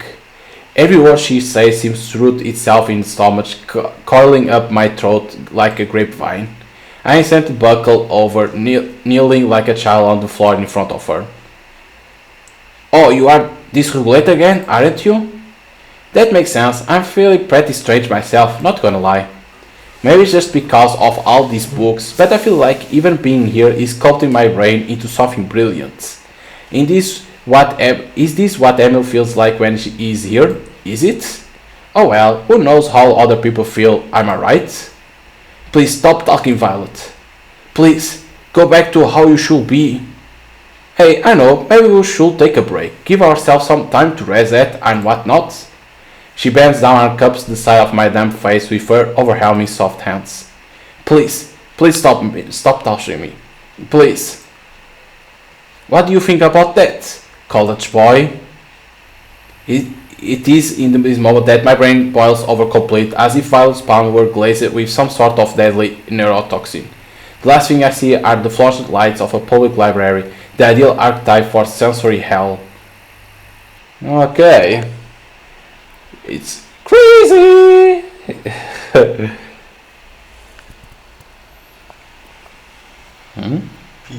Pizza or subs for the rehearsal dinner. Subs? What the fuck is subs? Subs. Let's go for subs. Pizza. Let's go for pizza. I don't know what is subs. Well, it's alright, add the category too. That's why I didn't add a title. Because we didn't have a choice. It was only to find Violet and something crazy will happen. So now 44.2%. Holy shit. 0.2. So now we understand this Violet. Violet is doing something. Or she's a siren or she's something else. My friend breaks bottles over her muscles as if she could become the jagged floor and make a better home beneath her skin. To understand her rash and all attempts at say, I'm fine, I'm strong, is to know the nagging fear that follows childhood, the dear ticket gorged on her blood, the pressure of weakness. Oh, look at that. Even category 3 Andy. You could even see weakness becoming red and shaking. So now it's gonna be all about Andy. Like so, if I'm correct, like it was for Ashton, now it's gonna be the time for Andy to disappear from like we don't know what happened. Uh, I guess it's time to go. And he goes time to go because he's like, okay, it's happening, everything same. Voicemail. We have one message to Oliver. First message. This is Miss Lawrence. Hey there, Oliver. It's Mom. Violet's mom, but we already know that it isn't. It's the aunt. We already know that. I'm calling to let you know that as of late, Violet hasn't been using her phone as much as she should. Normally, she at least texts me after she's taken her meds, but I received nothing for about a day or two. I don't know why she's deviating from her routine like this, but it's unacceptable. She's going through other, instead of doing that routine, she's going to the other. So maybe because they take the meds, she becomes crazy? Is it? I don't just mean for her. Olive, dear, I hope you are aware that I didn't permit you to live with my daughter for the sole reason of bolstering your own vain romantic interests. I picked you because I assumed you were the best person for the job. If I'm not there, then you need to do your part to keep her on track. I understand the impulse to be young and stupid, but I have these systems in place for a reason. And if you are not going to protect her, then what good are you? Look, don't worry about calling me back. I will likely be en route by the time you get this message. Just make sure she doesn't hit her head and we are fine. And for fuck's sake, have her do the dish before I walk through that door. That girl cooks way too much for her own good. End of message. To lead mess press 9. That's all we say. Interesting. Whoa. We only have cell phone now. Val's silver brick of a cell phone sits atop of her desk. She's taken another step in isolating herself, it seems. That, or she forgot to grab it or her way out the door. Either way, I won't force it upon her. I won't force anything on her. Okay, so we only have the cell phone. Interesting. Very, very interesting. So now the question, holy shit, everything is in here. Whoa. Now the house is here, why? It was here, now it's here? Now she's on the beach again. In here we don't know who he is. We know, everything changed. Let's go to the high school. Or you can't go to the high school. That's the question. Because who is gonna be here? Whoa. What? Monday? Tuesday, Wednesday, Thursday, Friday, Saturday, Journal 9. Wow. Look at even say Judith? My muse Venus might not be able to fight in traditional sense, but she still can help you guys out by offering a wider range of buffs and debuffs in battle. But how is that do these stats change work in a psychological sense? Well, as with most things, this can be explained through a basic understanding of certain chem components as well as their effect on the body over time. She reached under the table, pulling out a test tube racket filled with powdery substance of varying color. Now it says Judy. Huh? These samples were extracted from Venus last night. From a purely cellular standpoint, they essentially function like haploids and are released into the air by my muse. Not unlike the spores of a mushroom, really. However, unlike mushroom spores, these haploids have several unique characteristics that make them ideal for a combat setting. First in the method of transfer. Unlike the somewhat light spurs of traditional spores, these cells are shot in a concentrated stream of compressed air. These allow Venus to essentially target whoever is getting buffed or debuffed. Secondly, the alloy cell membrane dissolves instantly after coming in contact with almost any oily surface, namely the skin. This is why the buffs Venus gives you always work, but depending on the enemy's psychological makeup, the buffs may not be effective at all. What's more, the membrane of Venus alloy cell is coated in powdery substance completely unique to her. I'm still looking into it, but I'm pretty sure this powder rapidly exceeds your metabolic rate. So in layman's terms, these buffs are all fast acting and mostly effective on all types of organisms. Which brings me to the third distinction. This one is really something olive. Instead of generic material, these alloys carry fast-acting chemical components that affect the target almost immediately after making contact with the skin. Stimulants, analgesics, hallucinogens. It really doesn't matter. Venus can get it in your system almost as soon as I'm aware that you are in trouble. Isn't that sweet? She keeps pulling out test tubes and holding them up for me to see. First up is a glass tube of hot pink powder. Epinephrine, also known as adrenaline, a common stimulant. Works best on action and handling, boosts the offense power and evasion, a classic buff. Next is a vial filled to the brim with light bulb power. This one I always end up having to use on Emil. It's basically morphine, mostly. Nothing too special, it's pretty much there just to make sure he can take a hit or two without falling over. She grabs a lime green test tube and holds it up to the light graining. Your mother, Dolly, is familiar with this one, I'm sure. What the fuck is that? More commonly referred to as DMT. Very popular with the seats on the bench and think about our place in universe crowds. Whoa, look at that. Everything changed. Whoa. For obvious reasons, I tend to avoid using such strong psychedelics against our enemies. Can you imagine if I misfire something like this and hit one of you? It will be an absolute disaster. Still, it's there if we were need to trap something in its own mind for a couple of minutes or so. Of course, to them it will feel like they have been trapped inside their head for months, but that much is obvious. So to say the above. Anyways, I'm sure you get the point. Venus shoots chemicals and those chemicals do stuff. I hope by now it's clear how useful I can be to you. So we'll... Whoa, Jesus Christ. Okay, you even hear like a scream of a monster. You can't even read that. Okay. What? Like, Violet is always in here. But why? So let's go to here. Okay, I can press in there.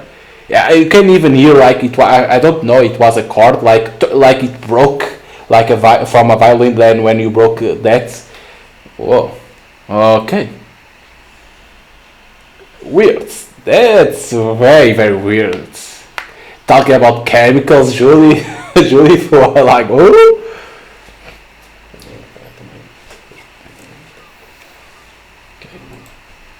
But yeah, gonna stop here. Hope you guys enjoy more gameplay of Siren Skull. Yes, in the beginning it took like 1 hour to know how to pass that part of Ashton. I thought we needed to defend or to fight and not run away. It's like, I think in that they should have changed it, right? Like instead of putting the other choice, they should put only run away, like that the player knows. Because I think the first perspective of the player is, I need to fight, maybe to defend or to give him a punch to wake him up, but it wasn't. It's like, so why we have those options, right? So I think they shouldn't let that be in there. Well, look at this, showing the traits of Ashton. A lot of strength and bravery. And 3-part rotten cantaloupes dropped from the rooftop by skate punks and all of an overpriced shoe shared between lovers at theme parks. To some I'm here, but to everyone else, you can't even read. Some information also unlocked by making Oliver Cossey saying the same thing is say to action in opening act, but in category 1. Because I select the same, you unlock this. So when like in the prologue, let's say like that, if I select the first one, then in category 1 I chose the same, what it will unlock the same or it will be different. And then we have this. What is this? Okay. But yeah, like if I didn't lose a lot of time in there trying to discover how to do it, like maybe I could move it more far away. But the problem is that if you can't even defend or analyze or fight, so don't put that in there, because people will try like, okay, let me load, or I need to do something else, and people will they will try out to see what will work, right? But the people will lose a little bit of time. So that's one of the biggest issues. Like, just put runaway, like player will press runaway and it's done. If there is no possibility to fight, just put runaway only. If there was a possibility to fight, okay, I understand that you need to analyze to know. But if there is no chance, just put runaway. Is what I will say. But then, of course, like you see that action disappear, even his father disappear, everything on the house disappear. Like, and at the same time, you start to understand that it's Violet that she did something. Now, what misses is it because she didn't took the meds that she become like this? Is she a Siren? Something happened on like when they were fighting against the Sirens, but nobody saw. Who knows, right? Who knows? But starts to get interesting, because the first thing that I thought it was Violet and Miss Lawrence, but then now we see Miss Lawrence say that she needs to be on routine, and she derived from her routine, so that's why it's happening like this. So like it's all like I knew the game is not a romantic visual novel. I knew it was about something else. That was about friendship, of course, but at the same time mystery. So like again, if you are a big fan of visual novels, you can download this game. It's for free. You can go to Steam, download it. It's free. Give feedback to the developers at the same time when you are playing. Like that, it can help for future projects for the developer, even if it's visual novel or not. Like that, they can put out feedback on their next projects. If you are not a big fan of visual novel, give it a shot. You don't pay it; it's for free. Give it a shot. I think you're gonna enjoy, because at the same time it's a mystery visual novel. I think you're gonna enjoy because you will want to know more about what's happening in this island. Why is Violet like that? So I think you're gonna like it, and at the same time, then I think you're gonna enjoy it, and at the same time give some feedback to developers, like I always say.